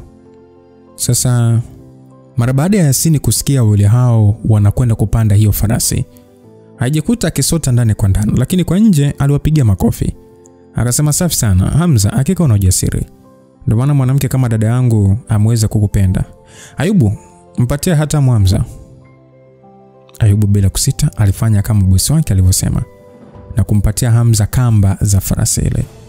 Lakini Hamza kujisumbua hata kupokea kamba zile, na badala yake alimbeba Yulia. Akasema kwamba anaendesha farasi, kwa hiyo haina haja hizo kamba. Aliongea na kauli yake ilimshangaza Yulia na wengine. Ayubu akasema kwamba una uhakika hii farasi ni kali kama simba. Hamza alicheka kidogo, na kisha akiwa amemshikilia Yulia hatua moja tu, alikuwa asharuka na kwenda kutua kwenye mgongo wa farasi ile nyekundu. Ayubu haraka sana aliachia zile kamba na kuiachia huru, huku akirudi nyuma na kukaa mkao wa kumlinda bosi wake. Farasi ile mara baada ya kuhisi kuna mtu katua kwenye mgongo wake, ilionyesha makeke yake kwa mara nyingine kutaka kumshusha Hamza pamoja na Yulia, yani ilitaka kuwashusha chini. Hata hivyo Hamza hakukasirika. Aliendelea kukaa juu yake huku akiangalia kwa macho makali yenye nguvu ya mgandamizo. Msisimko wa kimkandamizo ambao Hamza alikuwa akiupeleka kwa farasi ile ni mambo aliyokuwa ameyafanya kwa kipindi chote cha kuzaliwa kwake. Alikuwa akivuta kumbukumbu za matukio ya hatari aliyofanya, iwe kwenye vita au kwenye mission, na kadri alivyokuwa akiikodolea ile farasi macho, ni kama alikuwa akionyesha nini maana ya kuwa mtu hatari. Na ile farasi ilionekana kuona kitu katika macho ya Hamza na kushikwa na hofu. Msikilizaji, labda kama ulikuwa hujui, lakini leo kwenye hii simulizi ya Hamza utajua. Wanyama wako sensitive zaidi kuliko binadamu. Yasema akili, wanyama wako sensitive sana kuliko binadamu, hususan mbele ya watu waliofunikwa na vivuli vya dhambi. Wanyama wanakuwa sensitive kwa sababu ulinzi wao binafsi upo katika hisia zao na sio kwenye macho. Kwa hiyo Hamza mara baada ya kuvuta helmet la upole aliyokuwa amevaa na kuvika ule uhalisia wake aliokuwa nao miaka kadhaa iliyopita, farasi hiyo yenye kiburi hatimaye ilimchukulia kama kiumbe hatari zaidi. Basi ile farasi iliishia kukoroma kidogo tu, na kisha ilishusha kwato zake chini bila ya kusogea. Yasini, Ayubu, Betha na wale wa China walionekana kutoa macho, huku wakihisi ubaridi kwenye migongo yao wakati Hamza akirukia farasi ile. Ila kilichowaacha na butwaa ni mara baada ya kuona ile farasi ikitulia. Hamza alipiga tumboni ile farasi na miguu yake kwa pamoja, na pale pale ilianza kutembea kwenda mbele kwa adabu kabisa. Hamza aligeuka kulia na ile farasi pia ilifanya hivyo hivyo. Yulia mwanzoni alihisi ni ajabu, lakini mara baada ya kuhisi mabadiliko ya muonekano wa Hamza, alionekana kuelewa kilichotokea na alijikuta akishindwa kujizuia na kumwangalia Hamza. Akasema kwamba wewe ni hatari mno. Ni watu wangapi umeua? Aliongea Yulia, na muda ule Hamza airudi katika hali ya kawaida, na kisha alimweka Yulia vizuri mbele yake. Hamza akasema, maswali gani hayo sasa? Yaani unaweza kweli kuwa na mtu kama mimi? Yulia akasema, ngumu kusema sasa hivi. Unajuaje sasa? Pengine naweza kukupenda na kuanza yani kukufuata tu kama umbwa au kifaranga. Hamza akasema, hivi unajua hata mapenzi alivyo? Aliongea Hamza na Yulia alisogeza mdomo wake karibu na sikio la Hamza na kumnong'oneza ya kwamba wewe ndio unapaswa kujiuliza. Je, katika moyo wako ulishawahi kujali kuhusu hisia za mapenzi ama hisia za mpenzi? Najua tokea mwanzo ulivyochukua hatua ya kunisogelea hukutegemea mapenzi ya dhati kutoka kwangu, bali ni kwa sababu nina kitu ninachotaka. Na kuona kama yani kama nyamizi hivi anaitafuta gamba. Baada ya kupata na kuona alimtoshi au muda wowote anapoona zuri zaidi anaachana na la mwanzo na kuchukua jipya. Kama mimi ni gamba ambalo unahitaji kwa muda, kuna haja ya kujali hisia zangu kwako? Hamza alishia kuangalia macho ya mwanamke huyo mrembo na kupepesa kwa sekunde. Hakujua ni namna gani anapaswa kujibu. Hiyo ni kwa sababu ni kweli kabisa mahusiano yao yalianzia kule kisiwani Kole. Lakini licha ya siku ile hakuwahi kufikiria mahusiano yao kwa uzito kabisa. Kama isingekuwa Yulia kumtega na Herbert na kisha kumkasirisha na kupelekea kupatwa na majanga na kisha kulipa kwa kufanya naye mapenzi, hakufikiria sana. Lakini mara baada ya Betha kuumia na kuona Yulia akiwa na wasiwasi, Hamza aliona pengine ipo nafasi ya kumponyesha mwanamke huyo na kumfanya awe na hisia kama watu wengine. Sasa muda huo Hamza hakujua hisia zake kwa Yulia ni za namna gani? Ni za mapenzi? Ni za kutaka kujaribu kumfanya mwanamke huyo kuwa na hisia ama? Yulia mara baada ya kuona Hamza amenyamaza pasipo kujibu, alishia tu kucheka na kisha aligeuza uso wake na kumwangalia mdogo wake Yasini. Sasa Yulia akamwambia mdogo wake ya kwamba shukrani sana mdogo wangu. Hii farasi inaleta hisia tofauti sana. Mimi dada yako nimepokea zawadi hii. Yasini alishia kulazimisha tabasamu huku akionyesha ishara kwamba sio kitu. Hamza yeye aliendelea kuendesha farasi na kwenda mbali zaidi. Na ndio sasa Yulia alipata uhuru wa kuongea. Hivi ulisema utanisaidia kuimiliki familia ya Wanyika na nguvu yake yote. Ni kweli ama? Hamza alikuwa akifikiria kuhusu maneno mengine ambayo Yulia aliongea, na mara baada ya kusikia kauli hiyo alijikuta akishindwa kujizuia na kutoa pumzi nyingi. Unataka kuongea nini? Yasini ndo mshindani wangu mkuu. Ingawa nimefanya vitu vichache vizuri kwa nchi, ndani ya ukoo wangu nilichofanya ni kwa ajili ya nafsi yangu mwenyewe na sio kwa manufaa ya familia nzima. Upande wa Yasini amekuwa kidete kwenye kupanua biashara za familia katika masoko ya kimataifa, na ndugu wengi waliopo kwenye bodi wanampa support kubwa. Kwa hiyo nataka unisaidie kumuua Yasini. Hakikisha unafanya kisirisiri na hakuna mtu atakayejua kama nahusika. Kwa hiyo ukifanikisha hilo utakuwa umenisaidia jambo kubwa sana. Hata kama ni mtoto wa mjomba, lakini bado ni binamu yako kwa damu kabisa, si ndio? Kwa hiyo hajakufanyia hila yote, kwa nini sasa unataka kumuua? Katika kupambania madaraka ndani ya familia hakuna undugu. Mimi wazazi wangu wote wamekwisha fariki na ndani ya familia nipo mimi kama mimi. Kama bado nataka kusimama lazima niwe kiongozi. Sasa kwa nini unataka kuwa kiongozi wa familia ya Wanyika? Kwa akili zako hata kama sio kiongozi wa ukoo, bado unaweza kuwa na nafasi kubwa katika idara ya sayansi na teknolojia ndani ya nchi ya Tanzania. Na hiyo inaweza kuwa nguvu yako tosha. Na nchi ndio ingekulinda na hakuna mtu yoyote ambaye angekugusa, hata yeye mwanafamilia. Yaani kichwa kikubwa ila ubongo mdogo. Hey, usidhani kwa sababu ni mpenzi wangu siwezi kukushikisha adabu, umesikia? Ukaendelea kuongea mbovu nitakupiga makofi ya makalioni. Wewe mimi nimesema hivyo sio kukutusi bwana, bali kwa sababu ufikirie mbali katika mtazamo wangu. Hivi ushawahi kujua nipo katika hatari kubwa kiasi gani? Unamaanisha nini? Unadhani mimi kujihusisha na Earth Access ndio tiketi yangu ya kujikinga na hatari? Ngoja nikwambie tu kitu Hamza. Tunaweza tukawa nyuma katika maendeleo ya sayansi na teknolojia, lakini haiwezi kuwa ngumu kwa nchi kutafuta mtu mwingine kuifanyia utafiti na kutafasiri taarifa zake. Tupo nyuma kimaendeleo tu, ila hatupo nyuma kiakili. Kama mimi nimepatikana, basi wengine wanaweza kupatikana pia. Sio kwamba eti hawezi, ni kwa sababu tu ni kwamba mimi tayari washanipa kazi na wanataka kuilinda taarifa, ndio maana hawezi kuruhusu kila mtu kujaribu. Yaani hata kama labda kwa mfano nife leo ama kesho. Wanatafuta tu mtu kama mimi mwingine tu. Unaweza simpate mrithi wangu kesho ama kesho kutwa ama miaka 5 ijayo, lakini mwisho wa siku lazima atapatikana tu.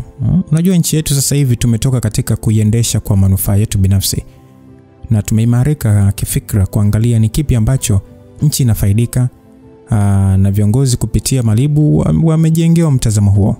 Hivyo mtu yeyote kwa sasa mbele ya maslahi ya taifa ni nyenzo tu ambayo inaweza kuachwa ikipoteza faida au nyenzo nzuri zaidi ikitokea. Kwa hiyo mimi natumika tu hapa kwa sababu ya akili yangu, na kadri ninavyoendelea kutumika ndio thamani yangu inazidi kupungua. Unadhani watanifanya nini kama wakishaona hawanihitaji tena, huku uwepo wangu ni tishio kwa usalama wa nchi? Hamza mara baada ya kusikia maelezo hayo, moyo wake ulitetemeka. Kwa hiyo unamaanisha wewe ni kama bomu? Inaweza siwe hivyo, lakini sio mbali na unachomaanisha. Kwangu mimi kuna njia mbili tu naweza kuzichagua. Ya kwanza ni kuwa kiongozi wa familia. Nikiwa kiongozi maana yake na kuwa mkuu wa deep state ambaye naiongoza nchi nyuma ya pazia. Pili, kukubali kuendelea kufanya kazi kwa ajili ya serikali na kukosa uhuru wangu na kuishi maisha yangu yote kama mfungwa licha ya mafanikio makubwa nitakayofanya. Hamza alijikuta akivuta pumzi nyingi iliyochanganyikana na harufu ya bahari. Kwa namna yule alivyoongea ni kama sasa ameweza kugundua mambo sio mepesi kama alivyokuwa akichukulia. Ilikuwa kweli kabisa msikilizaji. Unajua kipaji ni kama upanga ukatao kweli. Kipaji na nguvu ya kimadaraka ndio huonekana. Kama Yulia hataweza kuwa kiongozi wa familia, basi kampuni ya Prima itachukuliwa na mtu mwingine. Alafu isitoshe Prima haikuwa kampuni ya Yulia bali ni kampuni ya familia, na alipewa uongozi kwa ajili ya kulinda kile anachokifanya nyuma ya pazia katika kufasiri siri za Earth Access. Sasa kama Yulia atapoteza nafasi yake kama mwenyekiti wa kampuni, maana yake atabakiwa kuwa na cheo tu cha mkuu wa idara ya utafiti na mwanajeshi. Kwa maana hiyo Yulia hataonekana uraiani tena, na maisha yake yote atakuwa katika taasisi akitii maagizo ya nchi kwa utiifu kama sheria za jeshi zinavyomtaka. Na akikengeuka anazimwa haraka sana. Nchi unazijua, unazisikia. Kwa hiyo Yulia akasema kwamba kama siwezi kuwa kiongozi wa ukoo, basi sitakuwa na nafasi tena ya kusimama ndani ya nchi hii na kujilinda. Mimi mwenyewe na uhuru wangu sitaweza. Unajua Yasina anajua nguvu yangu, na akishapata nafasi hawezi kunivumilia. Na ikifikia muda huo, kitu pekee nitakachoweza kufanya ni kuuza uhuru wangu na kuacha nchi ndio inilinde.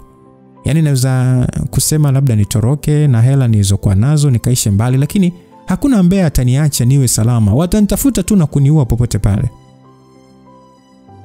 Hamza alishakumwangalia mwanamke huyo kwa macho yasiyoelezeka, akionekana kuwaza pia, na kisha alitingisha kichwa kwa ishara kukataa. Sitakusaidia kumuua mdogo wako.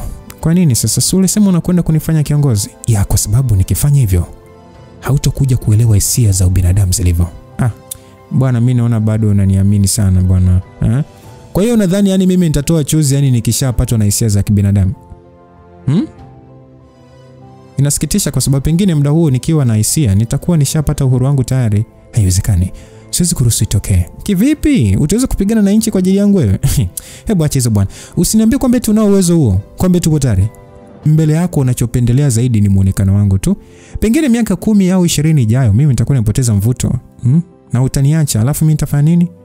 Yulia, kuanzia sasa unapaswa kuzingatia jambo moja tu. Jambo gani? Nifanye nikupende. Aliongea Hamza huku akishikilia moyo wake, na kauli ile ilimgandisha Yulia, maana ni kama sasa kutegemea angeongea hivyo. Yaani ili mradi utakuwa mwanamke ambaye nakupenda kweli, hata kama itanipaswa kuwa adui wa dunia kwa ajili yako, siwezi kusita na hakuna wa kunizuia. Yulia aliishia kumwangalia Hamza, uso wake wa kimashambulizi, na alijikuta akimeza mate mengi. Alishikwa na hali ya ukimya na kutokujua aongee nini. Walikuja kushtukia farasi imegeuka na kuwarudisha walikotoka. Sasa walipofika, Yasini alipoona alianza kuwapigia makofi, akasema "Isai, nashangaza sana. Hii ndio mara yangu ya kwanza kuona mbinu ya namna hii ya kutiisha farasi." Mimi sijawahi kufundisha farasi, ila nilichokifanya ni kuipa woga tu. Farasi ni moja ya wanyama wenye akili sana. Ni wanyama ambao yani wana akili mno, na wanajua ni wakati gani wa kuhisi woga. Ukweli ipo hivyo hivyo tu hata kwa binadamu. Muda mwingine binadamu anaweza kujihisi sio muoga, ila ukweli ni muoga, ila ujinga tu umemjaa. Kweli kabisa. Watu unajua wanapaswa kuheshimu moyo unachowaambia Ni kama nilivyotarajia kwa Bro Hamza, mtu jasiri aliyefanikisha hata kumuua mtoto wa Mzee Kijazi. Kauli hiyo ilimkumbusha Hamza alivyomuua Herbert Kijazi na kumwacha Himidu kushughulikia kutuliza familia ya marehemu. Ila hata hivyo hakutaka kufikiria sana na alimgeukia Yulia. Twende sehemu iliyotulia na nitakutambulisha kwa huyo bro niliyekuja naye. Yulia alikuwa shamuona Zade kwa muda mrefu tu akiingia katika eneo hilo. Alikuwa akiingia na Hamza. Ila kwa sababu sasa Hamza hakuongea chochote, hakutaka kuuliza. Basi Yulia akasema kwamba sawa, Yasini mdogo wangu, mimi sitokupa company kwa sasa. Unaweza kumchukua tu Betha tu muondoke naye kwa sasa. Aliongea Yulia na kisha aligeuka na kuwapa ishara Hamza na Zade kumfuata. Betha kusikia kauli hiyo alipatwa na furaha kwa kuona ndio muda sahihi wa kutoka out na mpenzi wake. Kuhusu Yasin, alimwangalia Hamza na Yulia wakiondoka na uso wake ulizidi kujawa na ukauzu. Na muda ule simu yake ilianza kuita na alitoa na kuangalia jina la mpigaji na kutoa tabasamu mara moja. Basi alisema kwamba Kanali Dastan, wakati sahihi kabisa. Aliongea huko akiwa na tabasamu tena la kejeli, akiendelea kuangalia Hamza na Yulia wakitokomea huku simu ikiwa sikioni. Hamza alifuatishana na Yulia mpaka ndani ya ofisi, lakini kabla hajaongea chochote, Yulia alimgeukia akasema kwamba naomba nielezee kwanza basi ni taarifa gani za kitafiti za Saidi ulizonipatia. Hamza mara baada ya kusikia swali hilo alishangaa. Nini kimetokea kwenye hizo taarifa kwani? Yulia alishia kumwangalia Hamza na muonekano wa macho yasiokuwa na furaha. Hivi una uhakika ulikopi hizo taarifa kwenye tarakishi yake? Ndio. Hamza alikuwa na uhakika, ingawa hakuwa mtaalamu wa masuala ya kompyuta, lakini kukopi taarifa halikuwa tatizo kwake. Kama ni hivyo basi Saidi hakuwahi kuweka taarifa za tafiti zake kwenye tarakishi. Unataka kusema kwamba taarifa nilizokopi kwenye tarakishi hazikuwa teknolojia ya kutengeneza maroboti ya kibiolojia? Hamza alionekana kushangaa. Mwanzoni alijua Yulia atakuwa amezifanyia kazi taarifa hizo na kuja kwake hapo angepata majibu, kumbe zilikuwa sio sahihi. Kusikia taarifa hiyo, Hamza kujua awe na furaha ama awe na wasiwasi. Alihisi furaha kwa sababu Yulia kukosa taarifa hiyo ingemzuia kufanya mambo hatari.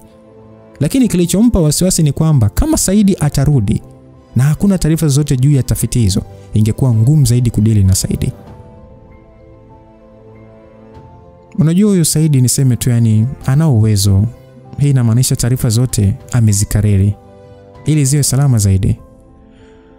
Anyway, usimwazie sana. Una FX tayari, kwa hiyo huna haja ya kuwazia teknolojia za Saidi. Ngoja kwanza nikutambulishe. Huyu ni brother wangu huyu, jina lake anaitwa Zade Madoli. Sasa tafuta namna ya kumpa nafasi ili aweze kukupatia ulinzi masaa 24. Itakuwa ni vizuri zaidi akiwa undercover. Anaongea Hamza na kumfanya Yulia kumwangalia Zade. Kwa nini ghafla tu ukaamua kuniandalia bodyguard? Tayari yupo Betha. Japokuwa mimi simpendi, lakini huyu mtu wako ana nguvu kumzidi Betha kweli. Sio mtu wangu, jina lake anaitwa Zade na anayo kila sifa. Kwa hiyo na wasiwasi na usalama wangu sana, ndio maana ukaniandalia mtu akunilinda, si ndio? Wewe ni mpenzi wangu. Hivyo ni jukumu langu kuhakikisha kwamba usalama wako ni jambo ambalo nazingatia sana. Nimeingia katika mgogoro na waumini wa sinagogu na nguvu yao imegeuka kuwa kubwa sana kuliko nilivyofikiria. Sasa ili kujilinda mwenyewe napaswa pia kulinda watu wanaonizunguka. Kama ni hivyo basi ngoja nitamuona. Kwanza sasa utakuwa unanifuata pamoja na Betha, lakini hakikisha usiigize anachokifanya Betha. Madam, jina langu naitwa Zade. Anaongea yule ninja kwa ukauzu mara baada ya kuisidharau kutoka kwa Yulia. Hamza mara baada ya kumpa maelezo machache Zade, alipanga kuondoka. Alipanga kuonana na Eliza pamoja na Priscilla kuwapatia zawadi zao. Hamza, kuna harambee na mnada kesho kutwa, vipi na wewe unaenda? Harambee na mnada ni wa nini? Kwani Regina hajakwambia? Mke wangu hajaongea chochote, kwani vipi? Yulia mara baada ya kusikia hivyo alionekana kupatwa na hali fulani hivi kama mtu aliyeelewa jambo na kisha akaongea. Nadhani alifanya makusudi tu kutokuambia. Aliongea na kuanza kumwambia kuhusu mnada huo pamoja na harambee. Na Hamza mara baada ya kusikiliza maelezo ya Yulia, hatimaye alionekana kuelewa. Msikilizaji, kumbe kila mwisho wa mwaka wafanyabiashara wakubwa ndani ya jiji la Dar es Salaam hukusanyika pamoja kuchangishana hela pamoja na kufanya mnada ambao ungesaidia katika misaada ya watu wasiojiweza. Mnada huo pamoja na harambee hufanyika kila mwisho wa mwaka mara moja tu.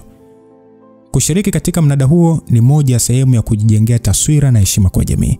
Ni mnada ambao mara nyingi huhusisha kupiga mnada wa vitu vya watu wa kawaida, iwe ni wasanii au wabunifu, huleta bidhaa na kisha kupigwa mnada na kununuliwa na matajiri.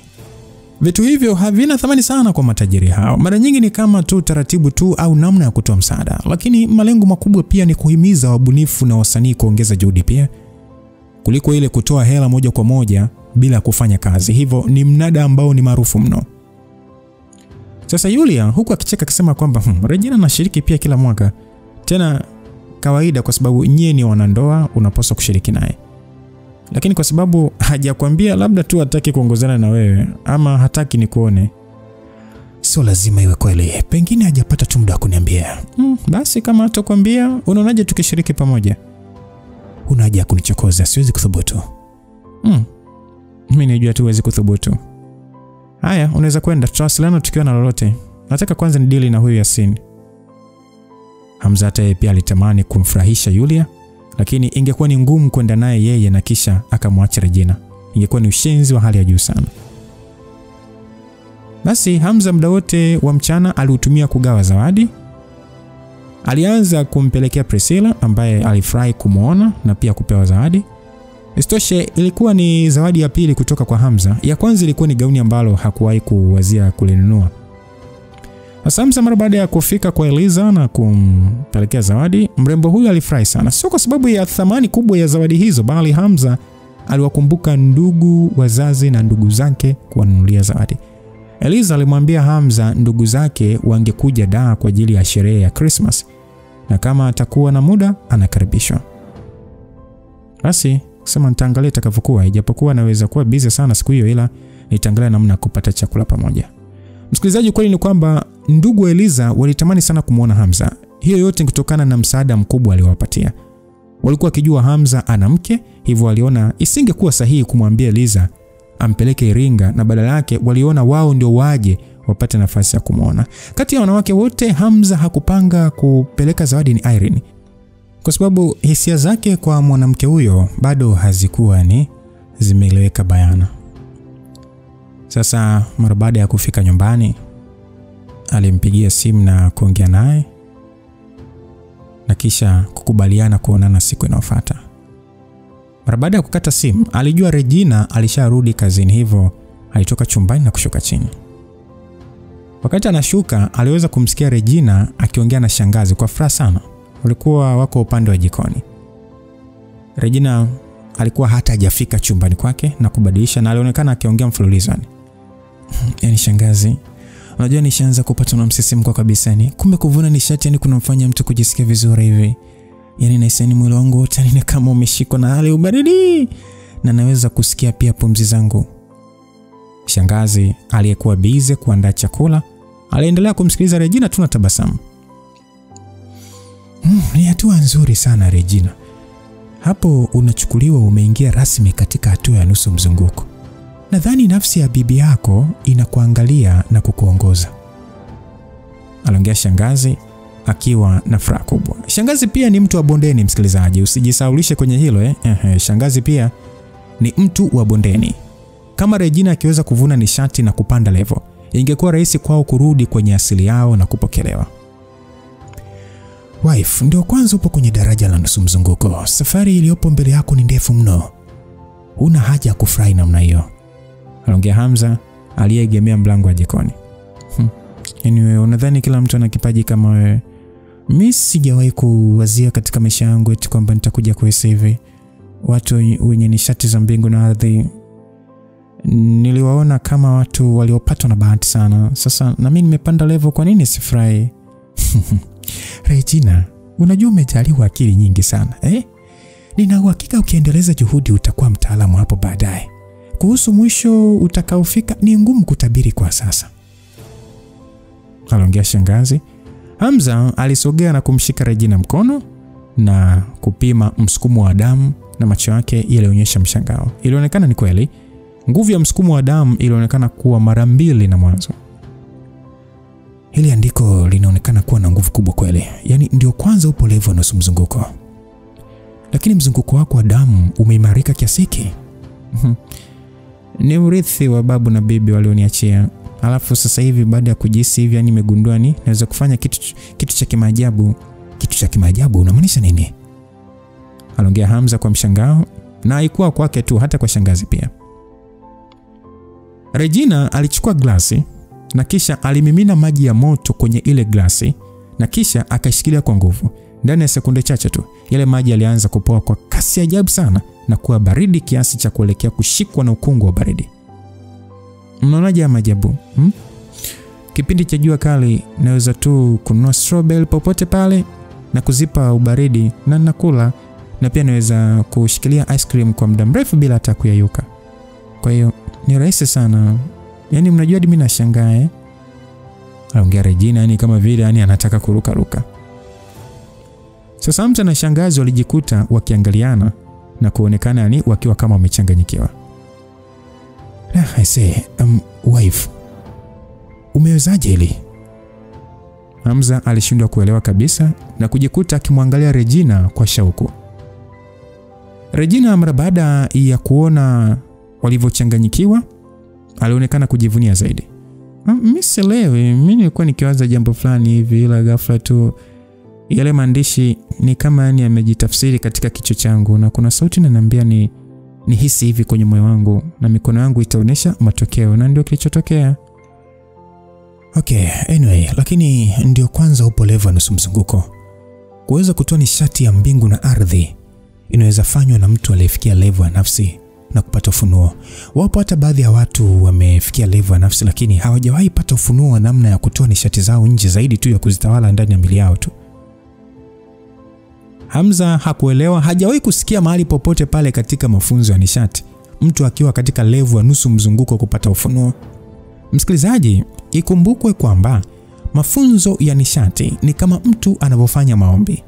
Kadri yani unavosali ndio unavozidi kunyonya nguvu ya kiroho na kukua kimadaraja. Ukifikia daraja fulani ndio sasa unafunuliwa vitu ambavyo hukuwahi kuvifikiria, yani hukuwahi hata kuvifikiria. Sasa Regina ambaye ndio kwanza tu ameanza kuingia katika daraja la nusu mzunguko, inawezekana vipi akapata ufunuo haraka hivyo?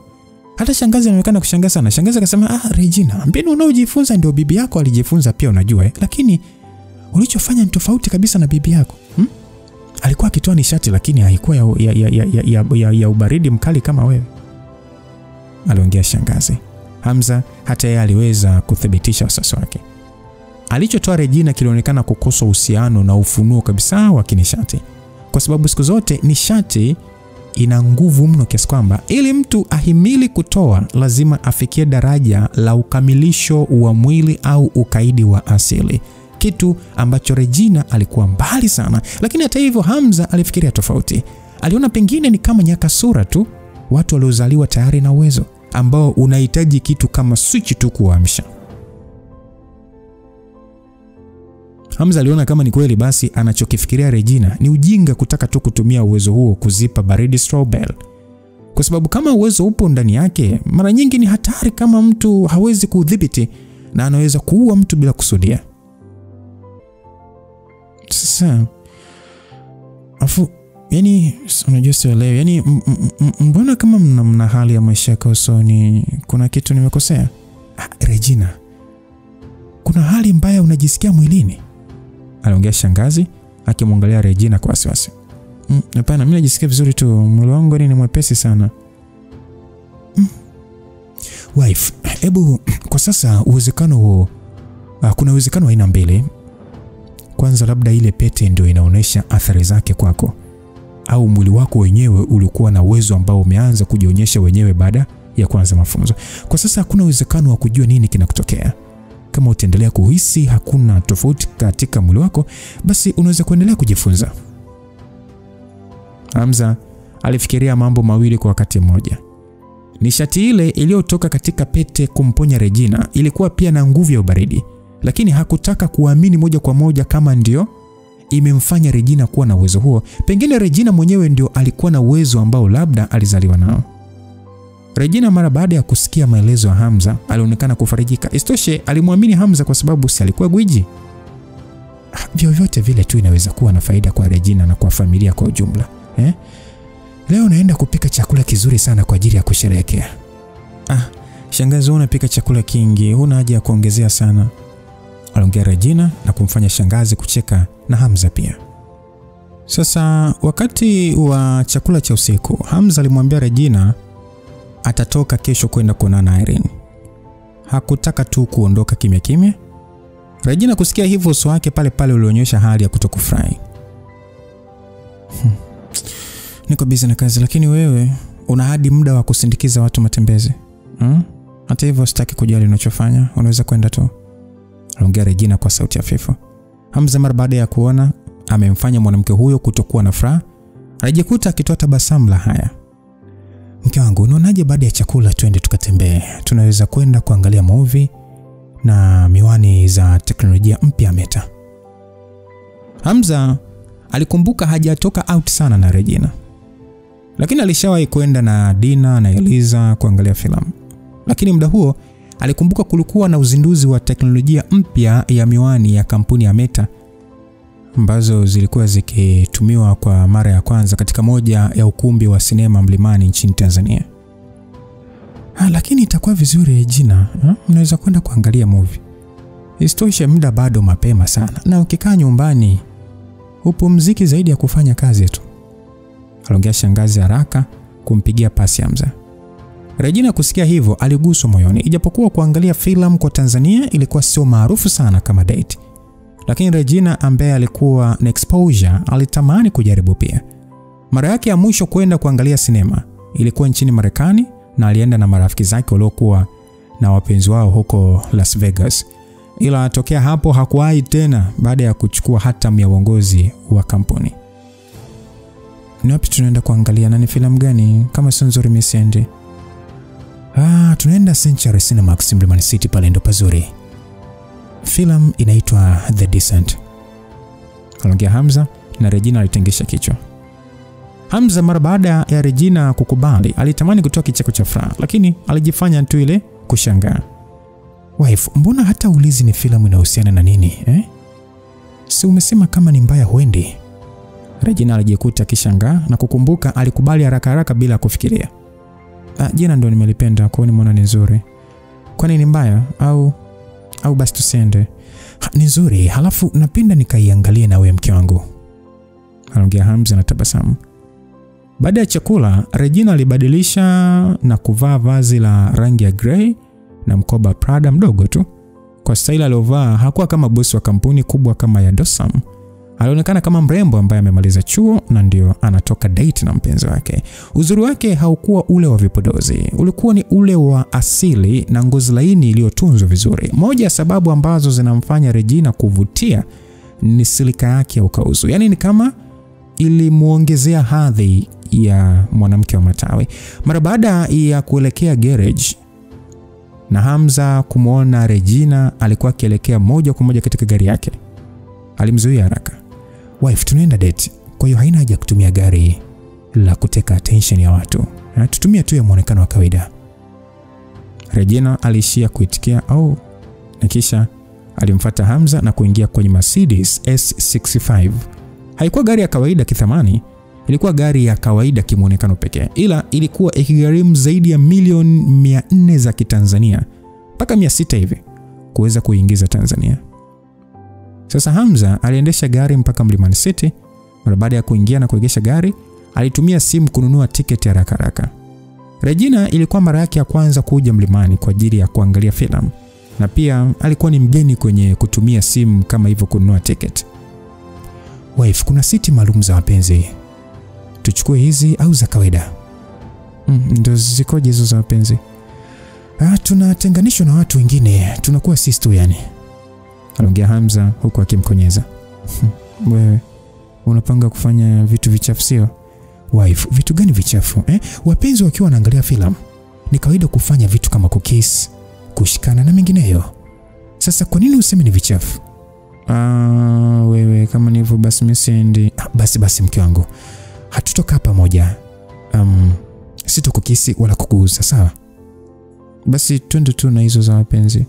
Nataka kujaribu kama watu wengine. Aliongea Regina kwa sauti ndogo. Hamza mara baada ya kusikia kauli hiyo alishangaa na kujiambia wanawake wapo kinyume, yani wanavyoongea. Yani kuna muda anaposema hataki kumbe anataka, kuna wakati anaposema anataka kumbe hataki. Kwa hiyo mara baada ya kupata tiketi zao walishuka na moja kwa moja walielekea mlangoni. Wakati wakielekea ndani, Regina aliona vinywaji fulani hivi vilivyohifadhiwa kwenye shelf na vilikuwa na picha za mtu kama zombie hivi, huku umbo lake lilikuwa sio la kawaida. Hivyo vinywaji ni shilingi ngapi? 15,000 tu dada. Kuna vyenye ladha ya strawberry.